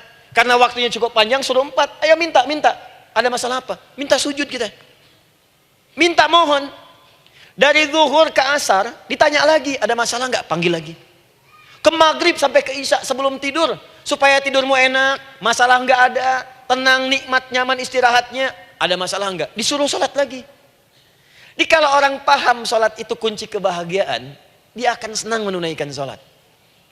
Makanya ketika ibu bertanya, kenapa saya sholat? Dijawab oleh muadzin, hayya 'alas shalah, ayo sholat. Kenapa sih sholat? Hayya 'alal falah. Yuk bahagia. Ayo tenang. Yuk dapatkan apa yang kamu inginkan. Falah. Jadi kalau orang paham sholat itu menyelesaikan persoalan, tentu orang akan berbondong-bondong semangat untuk menunaikan sholat. Cuman sayang segelintir orang itu menilai sholat sebagai beban. Jadi sebagai kewajiban beban saja, makanya sholatnya nggak nikmat. Karakter di duhur, ayeuna asar deui. Tuh. Ya bagaimana doanya bisa dijawab? Anda datang pada orang, tapi datangnya dengan marah-marah. Datangnya dengan mencelanya. Ya bagaimana dia bisa memberikan kebutuhan Anda? Anda datang pada Allah dengan niat yang tidak ikhlas. Setelah itu kemudian menggunjingkannya, bagaimana bisa dijawab? Tuntutan tinggi. Tapi datang tidak membawa prestasi, ya bagaimana bisa diberi? Catat tuh, bikin status.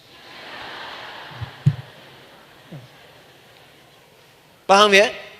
Nah ini bagian pertama. Jadi cara pertama, respon kata Allah, seruan Allah. Rumus pertama sholat. Nah sekarang saya ajarkan lagi. Ini belum selesai nih Bu. Ini panjang bahasannya nih. Sampai jam berapa kita? 10 ya? Oh, banyak. Oh, mau sampai jam 5 silahkan. Saya jam 10 selesai. Ya. Lihat sini. Oke, saya punya sekitar 1 jam kurang ke depan. Saya ingin terangkan sedetil-detilnya gitu ya. Dan saya hanya menyampaikan isi Al-Quran. Quran, hadis, Quran, hadis.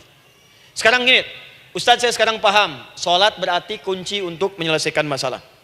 Di sholat saya akan memohon. Sekarang Ustadz, bagaimana cara saya merespon sholat? Kan kata Allah, saya menyeru, respon gitu kan? Kita dipanggil sholat nih, Allahu Akbar, dipanggil. Bagaimana cara meresponnya? Sebelum minta. Awas, ibu ingin datang mengajukan proposal. Datang kepada wali kota, datang kepada gubernur, datang kepada presiden, datang kepada menteri sebelumnya. Bukankah ibu mempersiapkan diri? Penampilan ditata, proposal dibagus-bagusin, itu kan? Yang paling hebat itu kadang-kadang malam-malam latihan depan cermin. Bapak wali kota yang saya hormati. Lihat semuanya tuh. Dan yang paling luar biasa, maaf ya, janjian jam 7 dengan Pak Wali Kota, datang jam 6 ke Balai Kota. Sekarang ibu punya janji dengan Allah. Janji itu sudah diketahui sebelum pertemuannya. Kalau tidak percaya, 5 waktu ini ibu sudah hafal Bu. Ya, bahkan disuruh ngapalin oleh Allah. Buka Quran surah ke-4. Surah ibu, surah mama, An-Nisa. Ayat 103, Quran surah 4 ayat 103.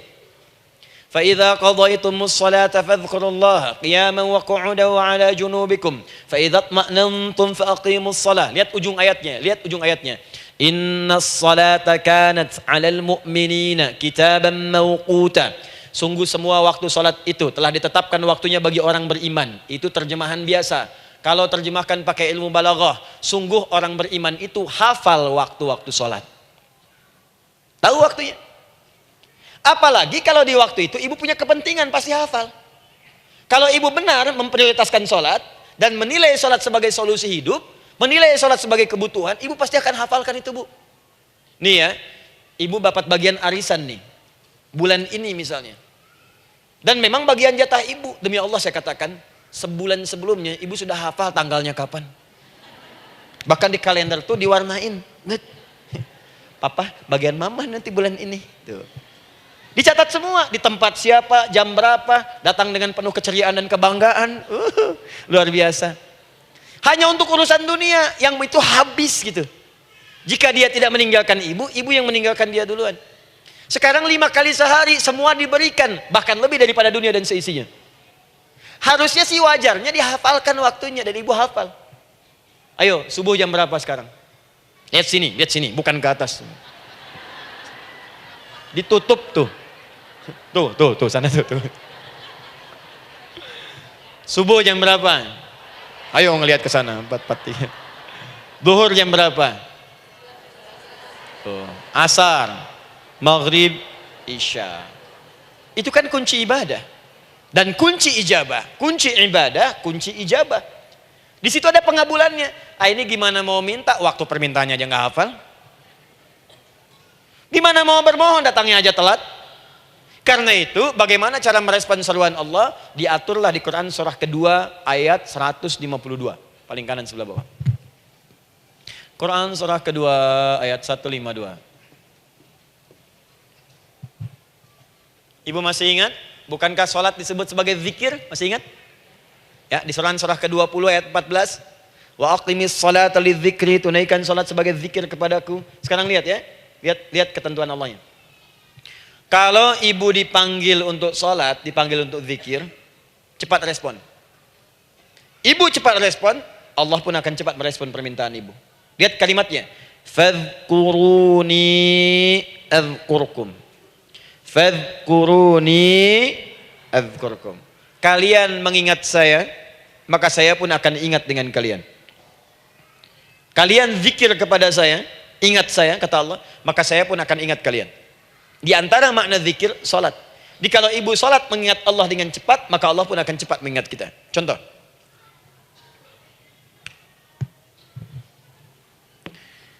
Saya ambil waktu subuh misalnya. Di Bandung 4-3-3. 4-4-3. Oh, lihat kesan lagi terjadi perbedaan pendapat. Ya. Ada yang 4-3-3, ada yang 4-3-4, ada yang 4-3-5 dan seterusnya. Yang ambil tengah-tengah lah, 4-3-5 misalnya. Orang 4-3-5. Lihat sini, fokus. Allahu Akbar, Allahu Akbar. 4-3-5. Dipanggil salat, diseru. Kan tadi rumusnya di Quran surah 2 ayat 186. Faliyastajibuli, kalau diseru cepat jawab, gitu kan? Nah, terus diseru 4-3-5 adzan. Allahu Akbar, Allahu Akbar. Begitu diseru, ibu langsung datang. Ya Allah, sudah adzan, seruan nih, saya siap-siap, saya ingin minta sesuatu. Nah, orang yang datang saat dia diseru Allah, dia pun datang kemudian untuk menyerunya, maka Allah pun akan menjawab apa yang ia mohonkan saat ia bermohon kepadanya. Perhatikan. Dipanggil oleh Allah lewat suara muadzin. Allahu Akbar, dia merespon cepat, siap salat. Maka dia pun ketika memanggil Allah, seketika Allah pun akan jawab padanya. Sesuai dengan kadar responnya. Dipanggil saat itu, dia menjawab. Maka Allah pun akan ingat kepadanya hanya saat dia memanggil saja. Di saat panggil, diingat. Panggil, diingat. Jelas? Ini yang hebat. Dipanggil 4-3-5. Allahu Akbar, Allahu Akbar. Dia sudah ingat dari sejak jam 3:45. Dia bangun jam 3. Bisa. Padahal belum dipanggil. Datang. Bahkan Masya Allah, melakukan warming up dulu. Tahajud. Istighfar. Baca Al-Quran sebelum dipanggil. Masya Allah Bu, ibu mau datang misalnya ke istana. Janjian jam 7, datang jam 6. Di situ ibu kerjakan yang baik-baik dulu. Wah, lihat. Terus kelihatan CCTV kan. Wah, ini orang bagus banget nih. Mulia, bagus. Sampah diambilin, disapu. Kelihatan. Itu ibu belum datang pun udah dipanggil duluan. Ada orang yang belum dipanggil sudah datang menghadap Allah. Tahajud dia, zikir dulu, istighfar dulu. Ini orang, maaf ya. Walaupun dia belum memanggil Allah, Allah sudah menyelesaikan semua persoalannya. Di orang-orang yang selalu ingat kepada Allah, walaupun Allah dalam waktu tidak memanggilnya, maka Allah akan mengingatnya sekalipun orang ini belum bermohon kepadanya. Maka ibu nanti akan temukan orang-orang yang langsung diselesaikan persoalannya oleh Allah bahkan sebelum dia bermohon kepadanya. Ada orang yang seakan gak punya masalah Bu. Bukan nggak punya masalah, sebab setiap dia punya masalah, masalahnya diringankan oleh Allah. Ini seakan-akan nggak ada beban. Ah, ini indah hidupnya. Enak. Butuh sesuatu, sebelum nyari, datang. Ada persoalan, senyum dikit, selesai. Orang macet mengeluh, bikin status, dia macet malah senang. Dan hatinya dilapangkan oleh Allah. Bayangkan ada janji rapat jam 9, setengah 9 masih macet. Diprediksi di Google akan sampai 2 jam lagi. Yang lain mengeluh, telepon sana, telepon sini, ini. Dia enggak aja, lapang aja. Alhamdulillah ya Allah, kasih macet. Morotal, saya mau dengerin surah Al-Baqarah. Buka, hafalin. Partnernya nelpon. Sampai di mana, akhi? Ini sampai di surah Al-Baqarah ayat 186.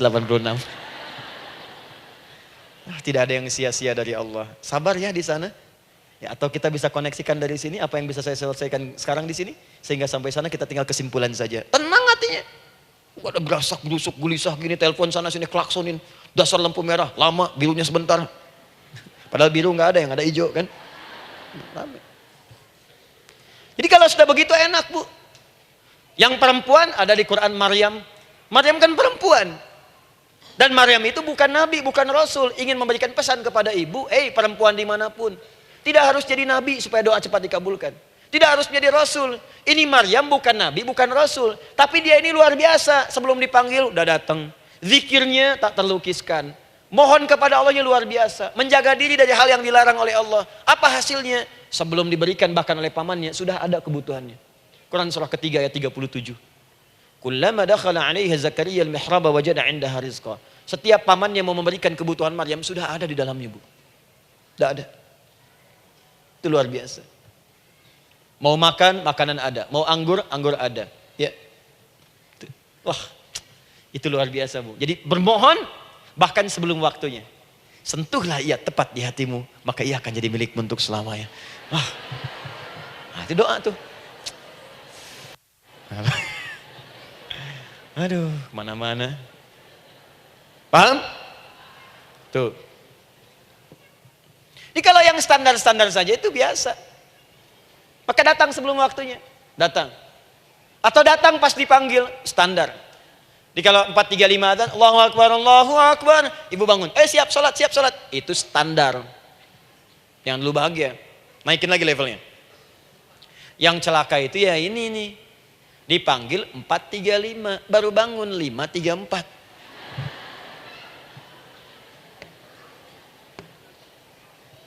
Sholat subuh belum, nuntutnya udah banyak. Ya Allah, kurang apa lagi aku bermohon kepadamu. Sudah aku meminta sekarang, sholat subuh aja belum. Jadi mana keadilannya? Jadi yang pertama, respon seruan Allah. Disitulah Allah pun akan cepat merespon apa yang kita kemudian butuhkan. Jadi yang pertama lewat sholat ya Bu ya. Ingat sholat. Dan sholat itu tadi dari 4 posisi saya ajarkan yang pertama saja satu. Supaya nggak terlampau panjang ya. Berdiri Bu. Saya ajarkan satu. Setiap ibu dalam keadaan berdiri dan membaca Al-Fatihah pada kalimat iyyaka na'budu wa iyyaka nasta'in. Ingat, pada kalimat iyyaka na'budu wa iyyaka nasta'in, maka sertakanlah di hati kita apa persoalan yang dirasakan untuk bermohon kepada Allah. Saya ajarkan cepat. Kalau ibu mau belajar lebih detail, ikuti kajian kami di fikih salat, sifat salat Nabi sallallahu alaihi wasallam. Nanti saya terangkan semua dalilnya. Insyaallah sepanjang yang saya ketahui. Baik. Dasarnya ini, dasarnya Quran surah ketiga ayat 38 sampai 39. Dan dikuatkan nanti di hadis qudsi. Ibu kenal Nabi Zakaria? Ya kenal ya. Ya selamat lah Bu. Alhamdulillah. Episode ke-15 kenal Nabi Zakaria, luar biasa. Alhamdulillah. Nabi Zakaria punya persoalan, sudah berumah tangga, belum ada keturunan. Fisiknya sudah letih, rambutnya sudah memutih, dan mohon maaf istrinya divonis monopos dan mandul. Secara medis klinis. Apa yang beliau kerjakan? Sholat. Dalam sholatnya bermohon kepada Allah. Perhatikan permohonannya. Qala rabbi habli min ladunka dzurriyyatan thayyibah. Ya hunalika da'a Zakaria rabbah. Qala rabbi habli min ladunka dzurriyyatan thayyibah. Innaka sami'ud du'a. Ya Allah, aku bermohon kepadamu, anugerahkan aku keturunan. Semua mengatakan aku gak mungkin punya keturunan. Hanya engkau yang tidak punya batas dalam pemberian. engkau pasti mendengar doa saya. Kalau pada yang maha mendengar tidak mengabulkan juga, lantas kepada siapa lagi aku mesti memohon? Doa ini dipanjatkan oleh beliau dalam keadaan sholat, sedang berdiri dalam sholatnya. Jadi ibu maaf ya, tolong jangan salah berpikir, semua nabi dan rasul, orang soleh sebelumnya itu sholat. Cuma kita lebih sempurna gerakan dan jumlahnya, sempurna. Orang dulu sholat. Nabi Musa sholat, Quran surah 20 ayat 14. Nabi Isa sholat, Quran surah 19 ayat 31 sampai 33. Nabi Ismail sholat, Quran surah 19 ayat ke-55. Semua sholat. Sholat. Nabi Zakaria saat punya masalah, sholat. Dalam berdirinya minta dalam sholatnya. Dari mana Ustadz tahunya beliau minta dalam berdiri dalam sholat? Ayat 39 ya baca. Quran surah ketiga ayat 39. Fanadatul malaika, maka doanya itu dijawab oleh Allah. Datang malaikat menyampaikan jawaban. Wa huwa qaimun yusalli fil mihrab. Sedangkan beliau masih berdiri dalam sholatnya di mihrab. Masih berdiri dalam sholat. Sholat. Di dalam sholat itu minta. Makanya semua bacaan sholat itu permintaan isinya. Dan dikabulkan oleh Allah. Anallaha yubashshiruka bi Yahya.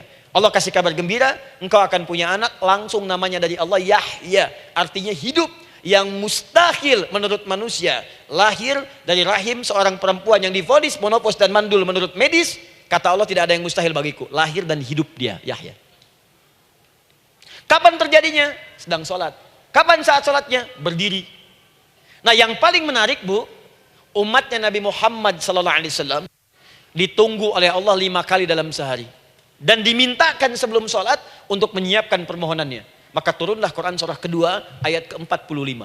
Ibu lihat ayatnya. Wasta'inu bis-sabri was-shalah. Bahkan ditegaskan lagi di Quran surah kedua ayat 153, paling kanan sebelah bawah. Ya ayyuhalladzina amanu ista'inu bis-sabri was-shalah. Yang pertama enggak pakai panggilan iman. Wasta'inu, kata Allah, hei, kalau kamu punya masalah, jangan mengeluh, jangan berkeluh kesah, jangan terlampau banyak gelisah, cepat siapkan dirimu untuk menunaikan sholat. Siapkan permohonanmu, minta kepada aku lewat sholat. Kalau belum yakin, disebutkan imannya. Ya ayyuhalladzina amanu, hei orang-orang yang masih merasa punya iman, katanya punya iman. Jadi kalau ibu nggak mau minta lewat sholat, dipertanyakan imannya. Kamu punya iman nggak? Kata Allah, yakin nggak dengan saya? Kalau punya masalah jangan mengeluh. Datang pada saya minta, lewat sholat, saya panggil sholat minta. Kalau masih merasa punya iman. Tuh, iman kita tuh dipertaruhkan di situ. Nah sekarang, saya berikan rumus bahasanya. Allah memanggil kita dengan bentuk jama, perintah jama. Wasta'inu, wasta'inu. Itu bentuk perintah. Wasta'inu, bentuk perintah.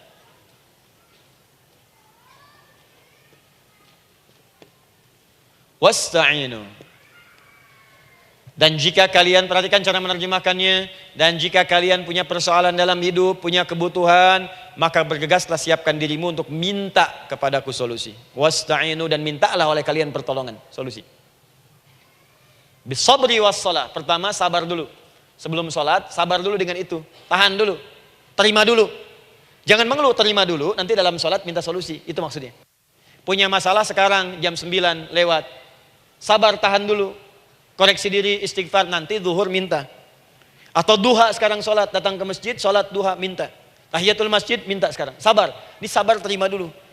Jangan mengeluh, sabar. Ingat, terima, sabar. Karena Allah mustahil memberikan ujian masalah kalau kita tidak sanggup menerimanya. La yukallifullahu nafsan illa. Saya sering katakan bu ya, maaf kalau kalimat ini mungkin kurang berkenan, tapi kalimat ini nyata. Kalau ibu sekarang punya masalah seberat apapun, itu artinya hanya ibu yang sanggup untuk menerimanya. Saya tidak. Betul, karena itu persoalan itu dititipkan kepada ibu, bukan kepada seorang bernama Adi Hidayat. Ibu yang dipercaya. Ya ibu dipercaya oleh Allah. Kenapa ibu tidak yakin dengan itu? Karena cuma ibu yang bisa mengatasi. Ibu yang mampu, saya tidak. Karena itu dititipkan pada ibu.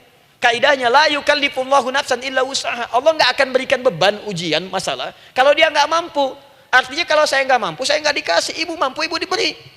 Jangan mengeluh. Kenapa mesti saya ya Allah? Kamu mampu. Ya Allah, why me? Why not? Kamu yang bisa. Nah sekarang, wassalah setelah terima itu, tapi juga jangan terlampau kepedean. Memang cuma saya yang mampu ya, bikin status. Kemudian sholat, kita akan katakan, ya Allah, Engkau perintahkan saya untuk minta tolong. Sekarang saya akan minta kepadamu. Lalu kita katakan, maaf ya Allah, saya sekarang punya masalah, saya ingin bermohon kepadamu, saya ingin minta kepadamu ya Allah. Saya mohon ya Allah. Maaf Bu ya, maaf ya, sebentar. Ibu kalau punya masalah sedikit atau banyak? Banyak. Yang punya masalah ibu saja atau anak juga punya masalah? Kadang-kadang, bukankah anak yang punya masalah ibu yang minta? Bukankah suami yang punya persoalan ibu yang bermohon? Kan? Karena itu, kalau kita ingin memohon kepada Allah dengan persoalan yang kompleks mewakili yang banyak, maka pertama kalimatnya diawali dengan huruf na. Berarti kami, kita, semua. Jelas ya? Nah, ibu ingin robah kalimatnya minta tolong. Kata Allah, minta kepadaku pertolongan. Wasta'inu. Ibu ingin robah menjadi bentuk permintaan. Rubah kalimatnya menjadi nasta'in. Nasta'in. Nasta'in.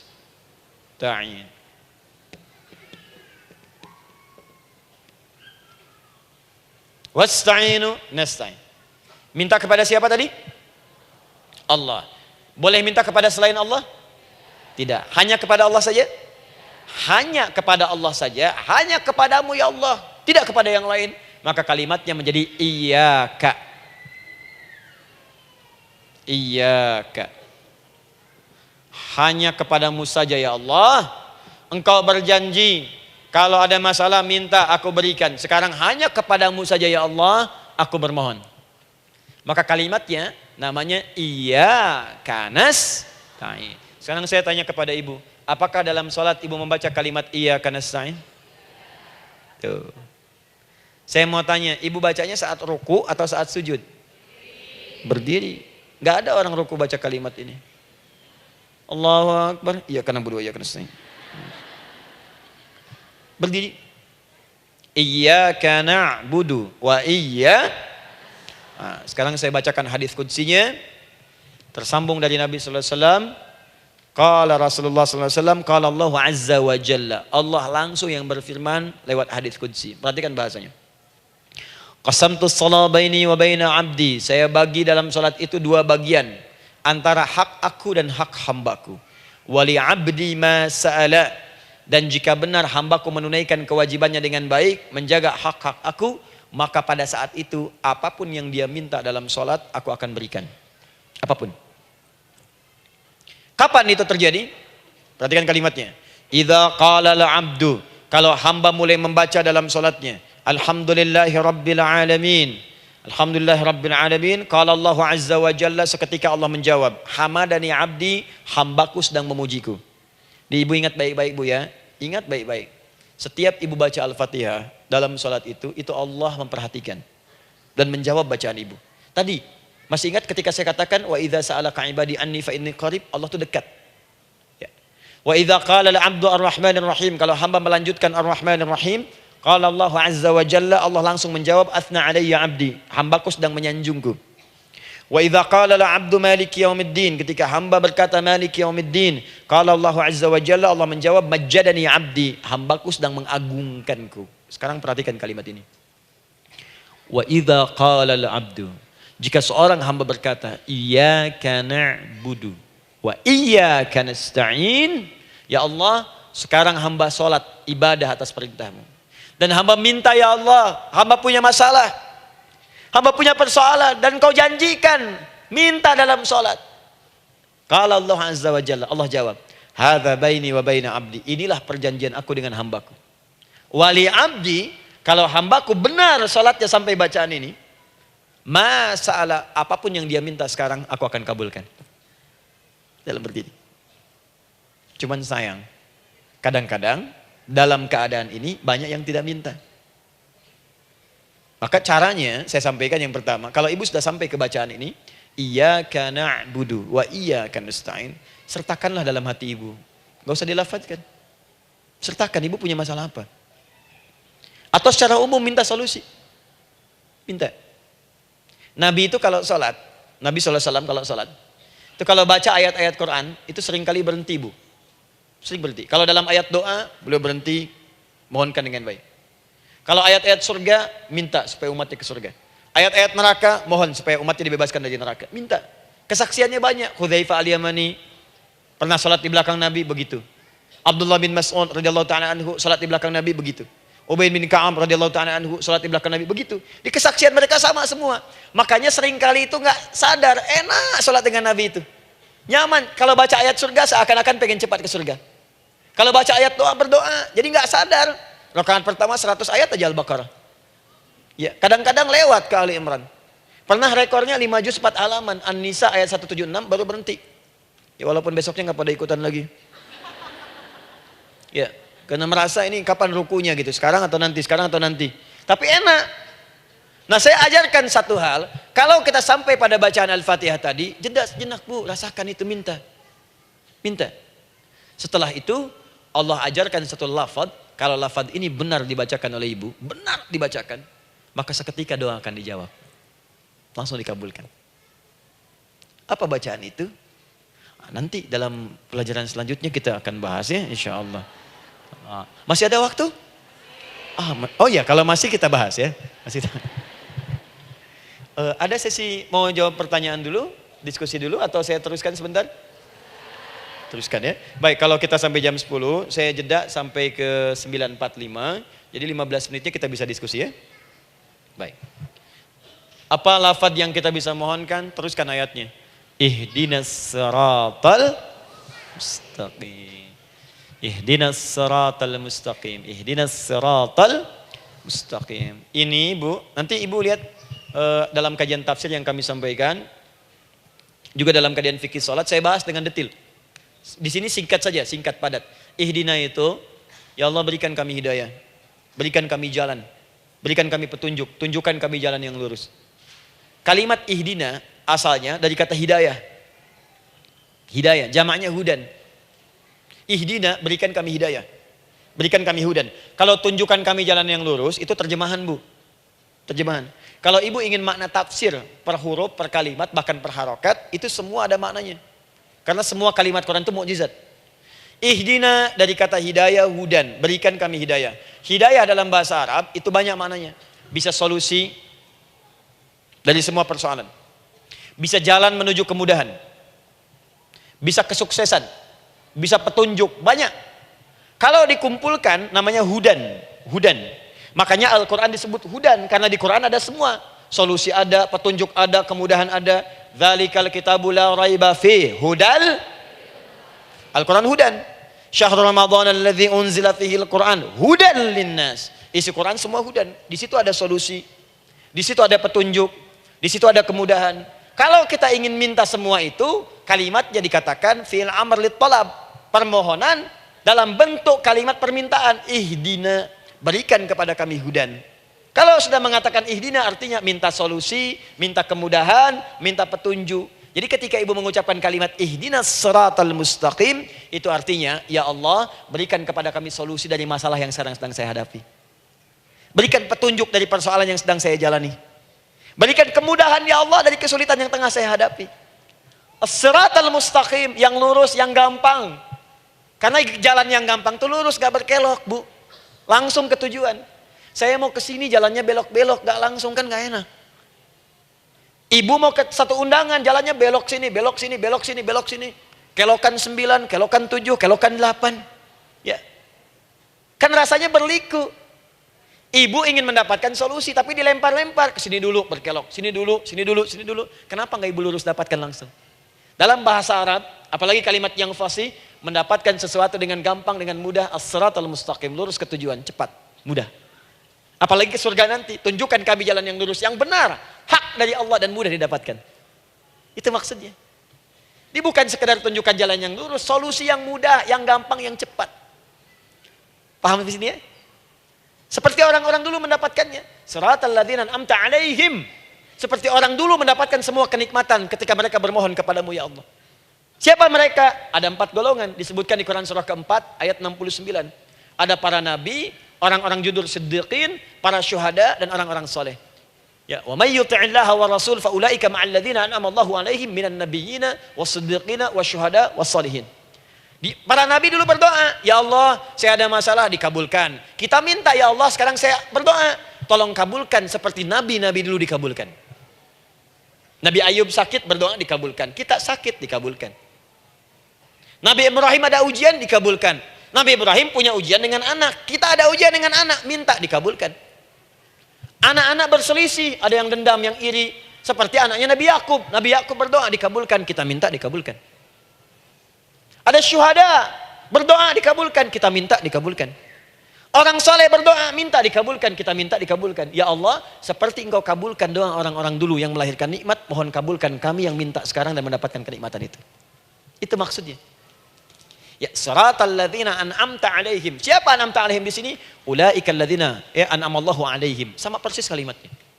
Minan nabiyyina was-siddiqina wasyuhada'i was-shalihin. Jadi jangan diartikan sebatas terjemahan. Walaupun di musim haji sekarang itu bisa dipakai. Saya tugas 2010 di Mekah. Ada jemaah kesasar, lupa maktab. Kemudian ingin balik, nggak tahu jalan. Dia ketemu askar. Askar nggak bisa bahasa Indonesia, dia nggak bisa bahasa Arab. Tapi dia hafal Al-Fatihah. Datang kepada askar, dia tunjukkan gelangnya. Pak, ihdinas siratal mustaqim. Tunjukkan saya jalan yang lurus. Bikin gelang. Askar gak bisa bahasa Indonesia. Dikasih bahasa Arab gak paham-paham. Tapi askar ini pun cerdas. Dia tunjuk, dia lihat gelangnya. Oh, maktab sana. Siratal ladzina an'amta 'alaihim ghairil maghdubi 'alaihim waladdallin. Lurus, jangan belok-belok. Kalau belok nanti engkau tersesat atau dicaci maki orang. Maghdub ya dicela orang, dolin tersesat, kan? Jangan dicela, jangan sesat, lurus. Tapi kalau dalam berdoa dalam sholat minta di hati hadirkan. Jelas ya? Nah itu posisi pertama. Jadi pertama minta lewat sholat. Yang kedua cepat rajin istighfar bu. Saya cepat ya, rajin istighfar. Saya ada 7 menit lagi. Ibu rajin istighfar. Astaghfirullah, astaghfirullah, astaghfirullah, astaghfirullah. Itu yang paling singkat.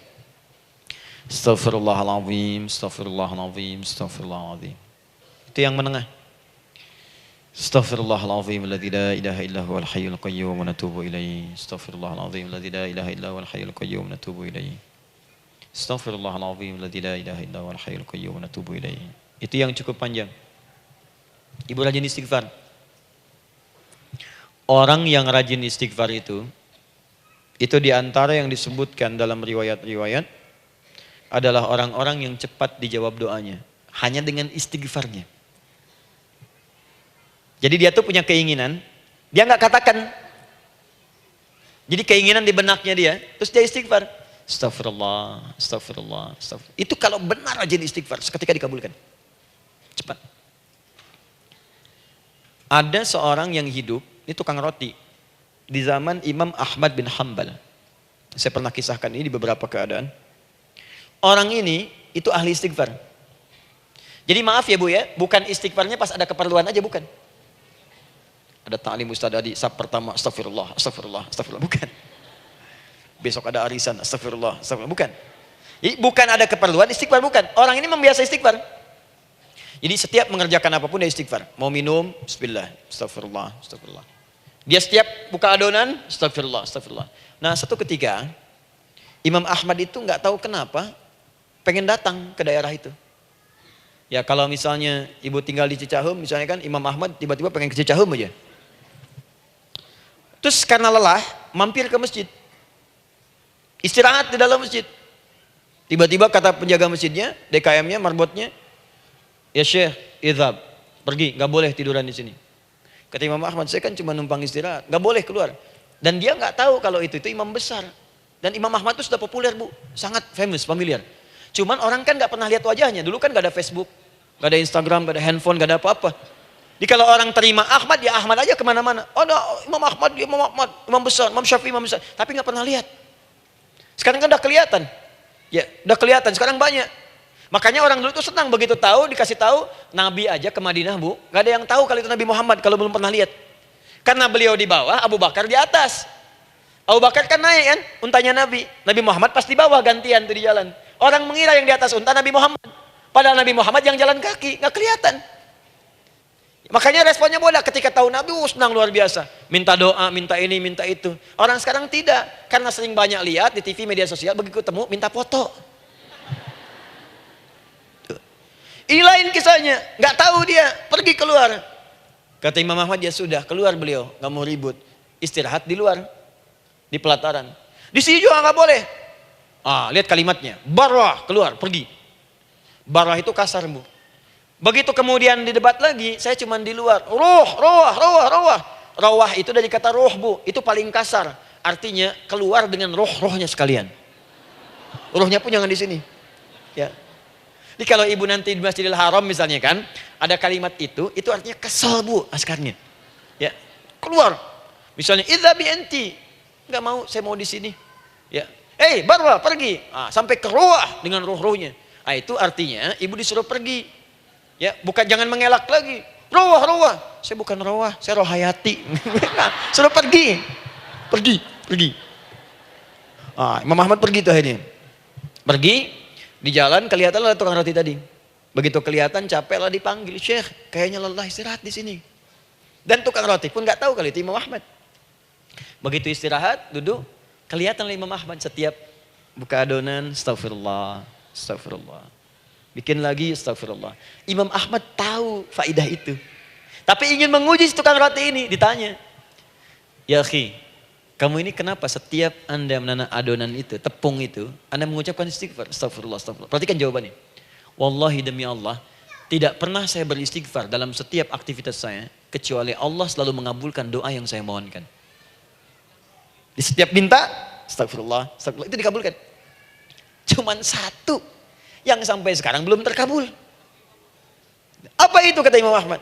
Saya ini selalu bermohon kepada Allah, ya Allah, mohon sebelum saya wafat atau setelah ia wafat, pertemukan saya ya Allah dengan Imam Ahmad bin Hambal. Sebelum saya yang wafat atau Imam Ahmad. Kata Imam Ahmad, astagfirullah. Allahu Akbar. Itu mungkin yang memperjalankan saya kemari. Tiba-tiba pengen ke sini, sampai diusir keluar dari rumah Allah dari masjid, sampai di sini karena istighfar Anda. Sayalah Imam Ahmad bin Hambal. Astagfirullah. Imam Ahmad ke situ datang. Tolong jangan lakukan pada saya. Salah di hidayat ya Allah. Astagfirullah. Saya jawab lagi dari sana. La haula wala quwata illa billah. Ini istighfar. Nah, kapan istighfar yang baik?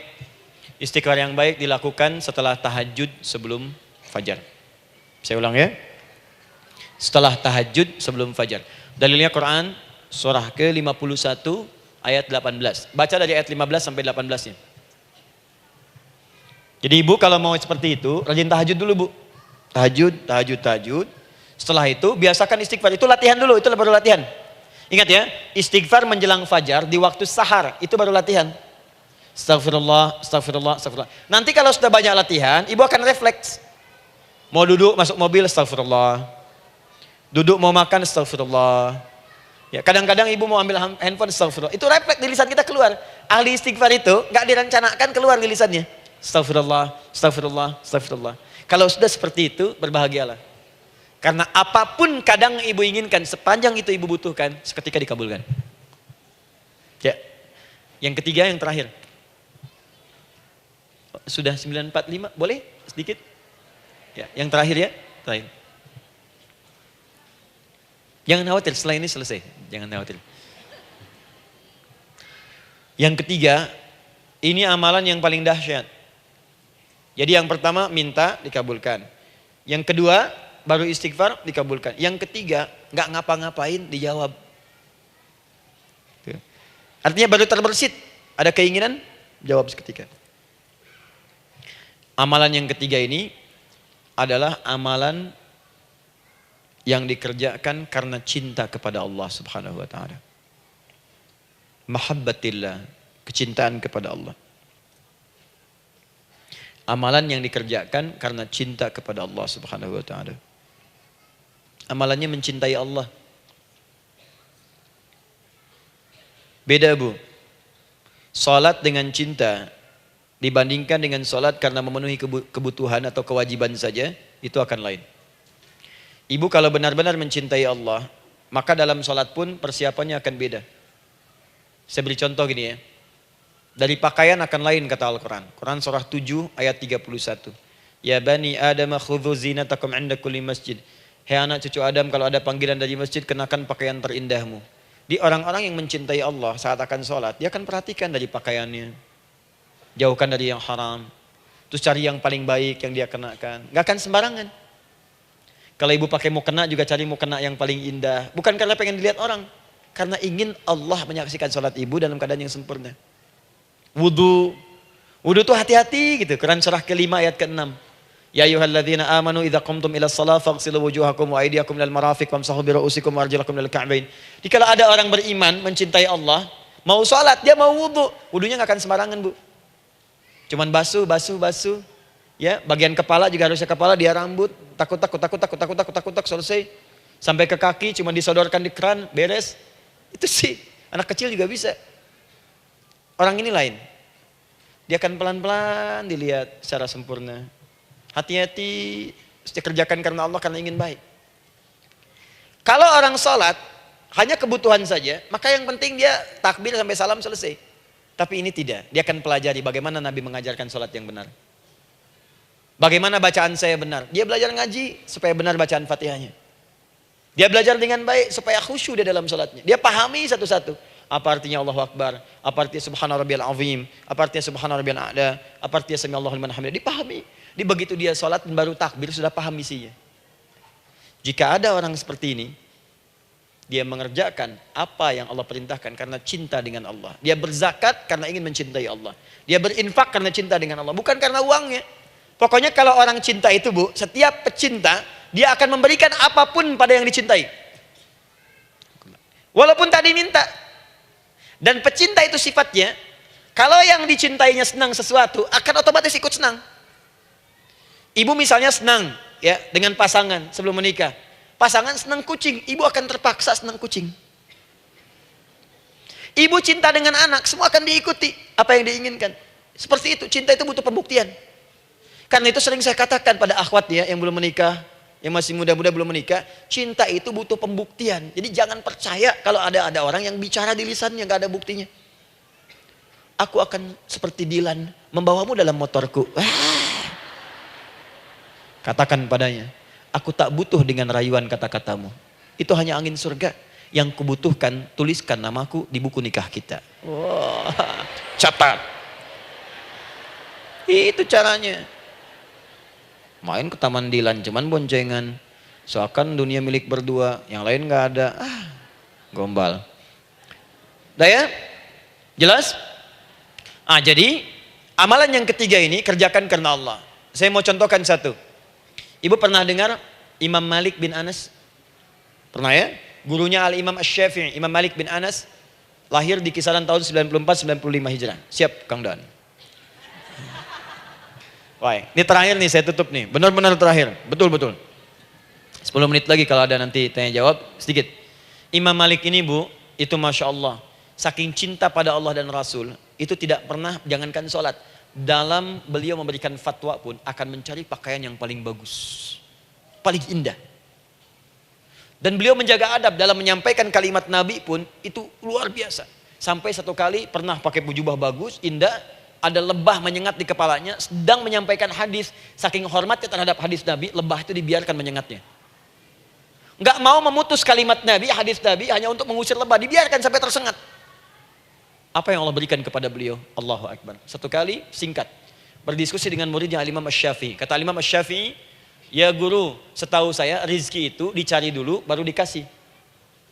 Imam Malik lebih tinggi ilmunya pada saat itu. Beliau tahu ada 8 jenis rizki. Ya Syafi'i, ada rizki yang tidak perlu dicari, Allah berikan. Wah, berdebat tuh sampai berpisah. Setelah itu secara singkat Imam Asy-Syafi'i lewat di kebun anggur sedang panen anggur besar. Tiba-tiba tergerak untuk membantu, datang ke situ bantu.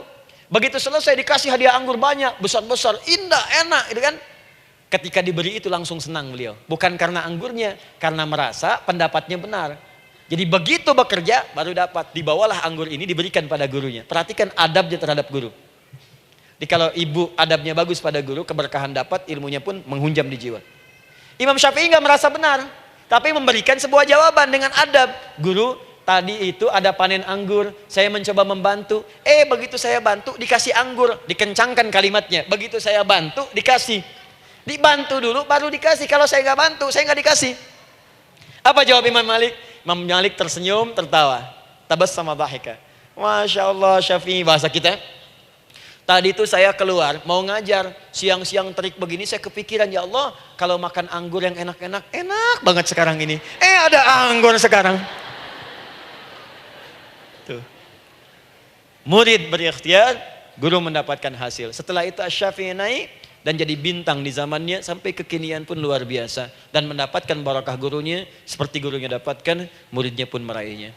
Itulah 3 cara bagi kita untuk bermohon kepada Allah.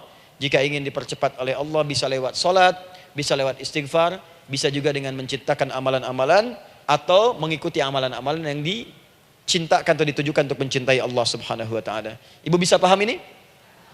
Baik. Kemudian berdoa. Tapi yang jadi masalah, Ustadz, ketika berdoa kok belum dikabulkan juga? Apa ciri doa dikabulkan? Seperti apa kita tahu doa kita dikabulkan? Itu mungkin kita bahas di episode yang berbeda insyaallah. Alhamdulillahi rabbil alamin. Ar-Rahmanir Rahim. Maliki yaumiddin. Iyyaka na'budu wa iyyaka nasta'in. Ihdinas siratal mustaqim.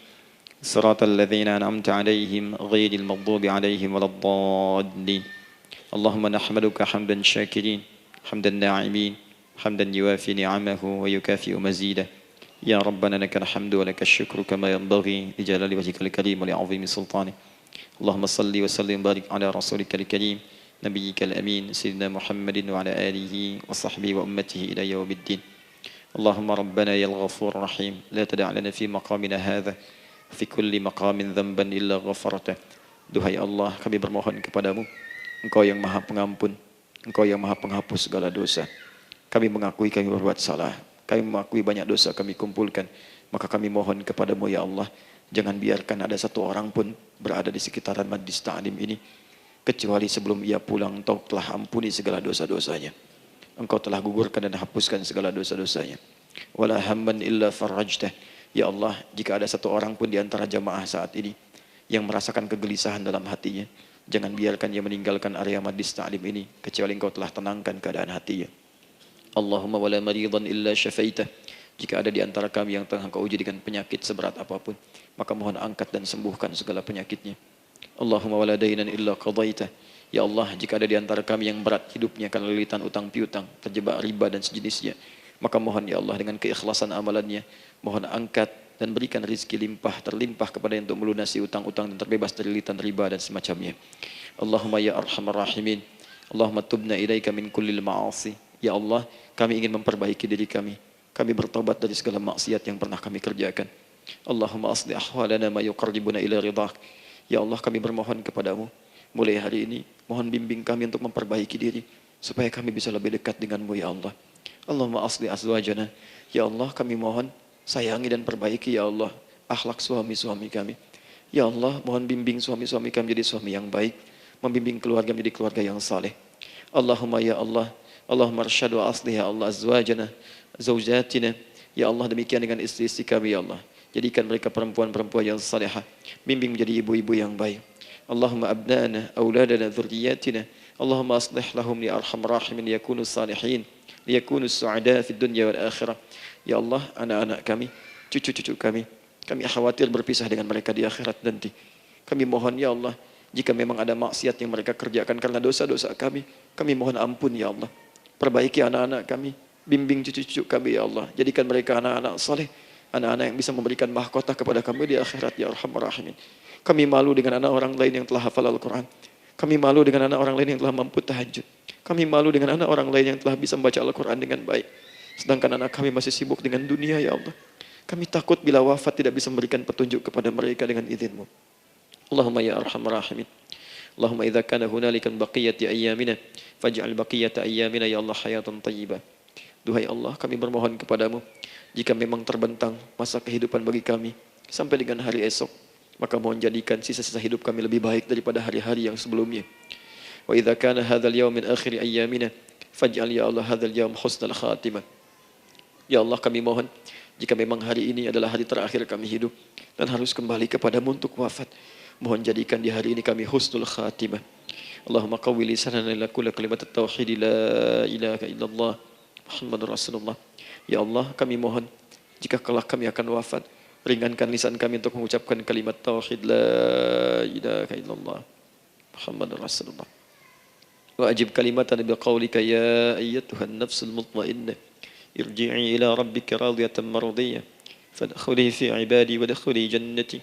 Ya Allah, kami mohon kelak nanti dalam sakaratul maut nanti, jika kami bermohon kepadamu dengan kalimat tauhid la ilaha illallah, mohon jawab kalimat kami ya Allah dengan panggilanmu yang indah. Ya ayyatuhan nafsul mutmainnah, hai jiwa yang sudah tenang, irji'i ila rabbika radiyatan mardiyah, hai cepat pulang menghadap kepada Rabbmu. Hai cepat pulang menghadap kepada Rabbmu. Hai cepat pulang menghadap kepada Rabbmu. Aku ridha dengan semua amalmu, engkau pun akan ridha dengan semua pemberianku. Adkhuli fi ibadi wadkhuli jannati. Engkau aku masukkan dalam golongan hambaku, aku siapkan surga untuk menyambutmu. Allahumma ishtaqna bi Rasulillah sallallahu alaihi wasallam. Ya Allah, kami rindu sekali dengan Rasulullah sallallahu alaihi wasallam. Lam na'ish ma'ahu fil hayat wa lam narahu fil manam. Kami belum pernah hidup bersama beliau di dunia, tidak mampu menatapnya di alam mimpi. Maka mohon ya Allah, jangan biarkan kami berpisah dengan Rasulullah di akhirat nanti ya Rabbal Alamin. Jumpakan kami dengan Rasulullah di Taman Firdausmu yang paling indah. Allahumma ya arhamar rahimin. Allahumma rizqil yusra ya Allah. Likulil hujjaj. Ya Allah, anugerahkan kemudahan, kelapangan kepada para jemaah haji yang berhaji tahun ini ya arhamar rahimin. Allahumma taqabbal minhum ya Allah hajjahum, sa'yahum sa'yan mashkura, wa dhanbahum dhanban maghfura, wa tijaratahum tijaratan lan tabur. Ya Allah, jangan sia-siakan pengorbanan fisik mereka, biaya mereka, waktu mereka, tenaga mereka, emosi mereka. Terima haji mereka ya Allah. Jadikan sa'i mereka berhasil, tawaf mereka benar. Jadikan seluruh manasik yang kau ridhai ya arhamar rahimin. Allahumma ya Allah, rizqan hasanan tayyiban liyahujju kullu man lam yahujj ya arhamar rahimin. Ya Allah, bagi kawan-kawan kami, kerabat kami, saudara kami, tetangga kami yang belum berhaji, maka anugerahkan kemudahan bagi mereka untuk berhaji ya Allah. Anugerahkan kelapangan untuk berhaji ya Allah. Sekalipun memang tidak terbuka kesempatan itu, maka mohon anugerahkan sifat mabrur kepada kami sekalipun tidak mendapati ibadahnya. Allahumma ya arhamar rahimin. Allahumma rizqna ya Allah nikmatan salihah. Ya Allah, anugerahkan kepada kami nikmat untuk menjadi orang saleh di dunia dan kembali kepadamu di akhirat dalam keadaan saleh. Alhiqna bis salihin ma'al ladzina an'amta 'alaihim minan nabiyyin was-siddiqin wasyuhada was-salihin wa hasuna ulaika rafiqa. Ya Allah, kumpulkan kelak kami di surga dengan para nabi, orang-orang saleh, para syuhada, orang-orang yang benar di hadapanmu. Itulah nikmat terbaik yang mampu kami dapatkan. Allahumma ya Rabb, Allahumma aslih Allah qulubana, ati anfusana taqwaha, wa zakkiha anta khairu man zakkaha, anta waliyuha wa maulaha. Ya Allah, jika memang kami telah engkau anggap baik sampai dengan pagi hari ini, maka mohon jaga kami dalam keadaan baik sampai wafat ya Allah. Berikan kami kekuatan untuk istiqamah, jauhkan kami dari pengaruh nafsu ya arhamar rahimin. Ya Allah, jika ada saat ini orang-orang yang menyakiti kami ya Allah, berkhianat kepada kami ya Allah, menzalimi kami, maka mohon ampuni dosa mereka ya Allah. Maafkan mereka ya Allah. Bimbing mereka untuk sadar dan bertobat ya Allah. Titipkan dalam jiwa kami sifat untuk saling menyayangi ya Allah. Titipkan dalam jiwa kami sifat untuk saling memaafkan ya Allah. Titipkan dalam jiwa kami sifat untuk bisa memperhatikan ya Allah. Allahumma ya Rabb, Rabbana atina fid dunya hasanah wa fil akhirati hasanah wa qina adzabannar. Bifadlika subhana rabbika rabbil izzati amma yasifun. Wassalamun alal mursalin wa akhiru da'wana alhamdulillahi rabbil alamin. Sebelum saya akhiri dengan doa kifaratul majlis dan salam, saya ingin ucapkan terima kasih pada seluruhnya untuk ta'lim kita di pagi hari ini. Semoga Allah menerima semuanya dan semoga Allah muliakan. Dan terkhusus juga untuk Kang Daan, terima kasih untuk kali ini dan semoga istiqamah dalam kebaikan dan Masya Allah amin, amin. Beliau menginspirasi dan saya ingin menjadikan juga beliau sahabat dalam kehidupan untuk seluruhnya. Amin. Dan sahabat terbaik selalu memberikan yang terbaik untuk sahabatnya. Karena itu di pagi hari ini saya ingin sampaikan kepada Bapak Ibu sekalian, Bapak mungkin yang hadir, Ibu yang hadir, saya ingin berikan pada sahabat saya satu anugerah yang mungkin Allah titipkan. Saya akan ajak Kang Daan untuk menunaikan ibadah umrah dengan saya di bulan September insyaAllah. Saat kami akan berangkat pada tanggal 9 September tahun 2019. Saya kira itu dan semoga bermanfaat insyaallah. Jazakallah khairan. Baik. Semoga Allah muliakan untuk semuanya. Terima kasih.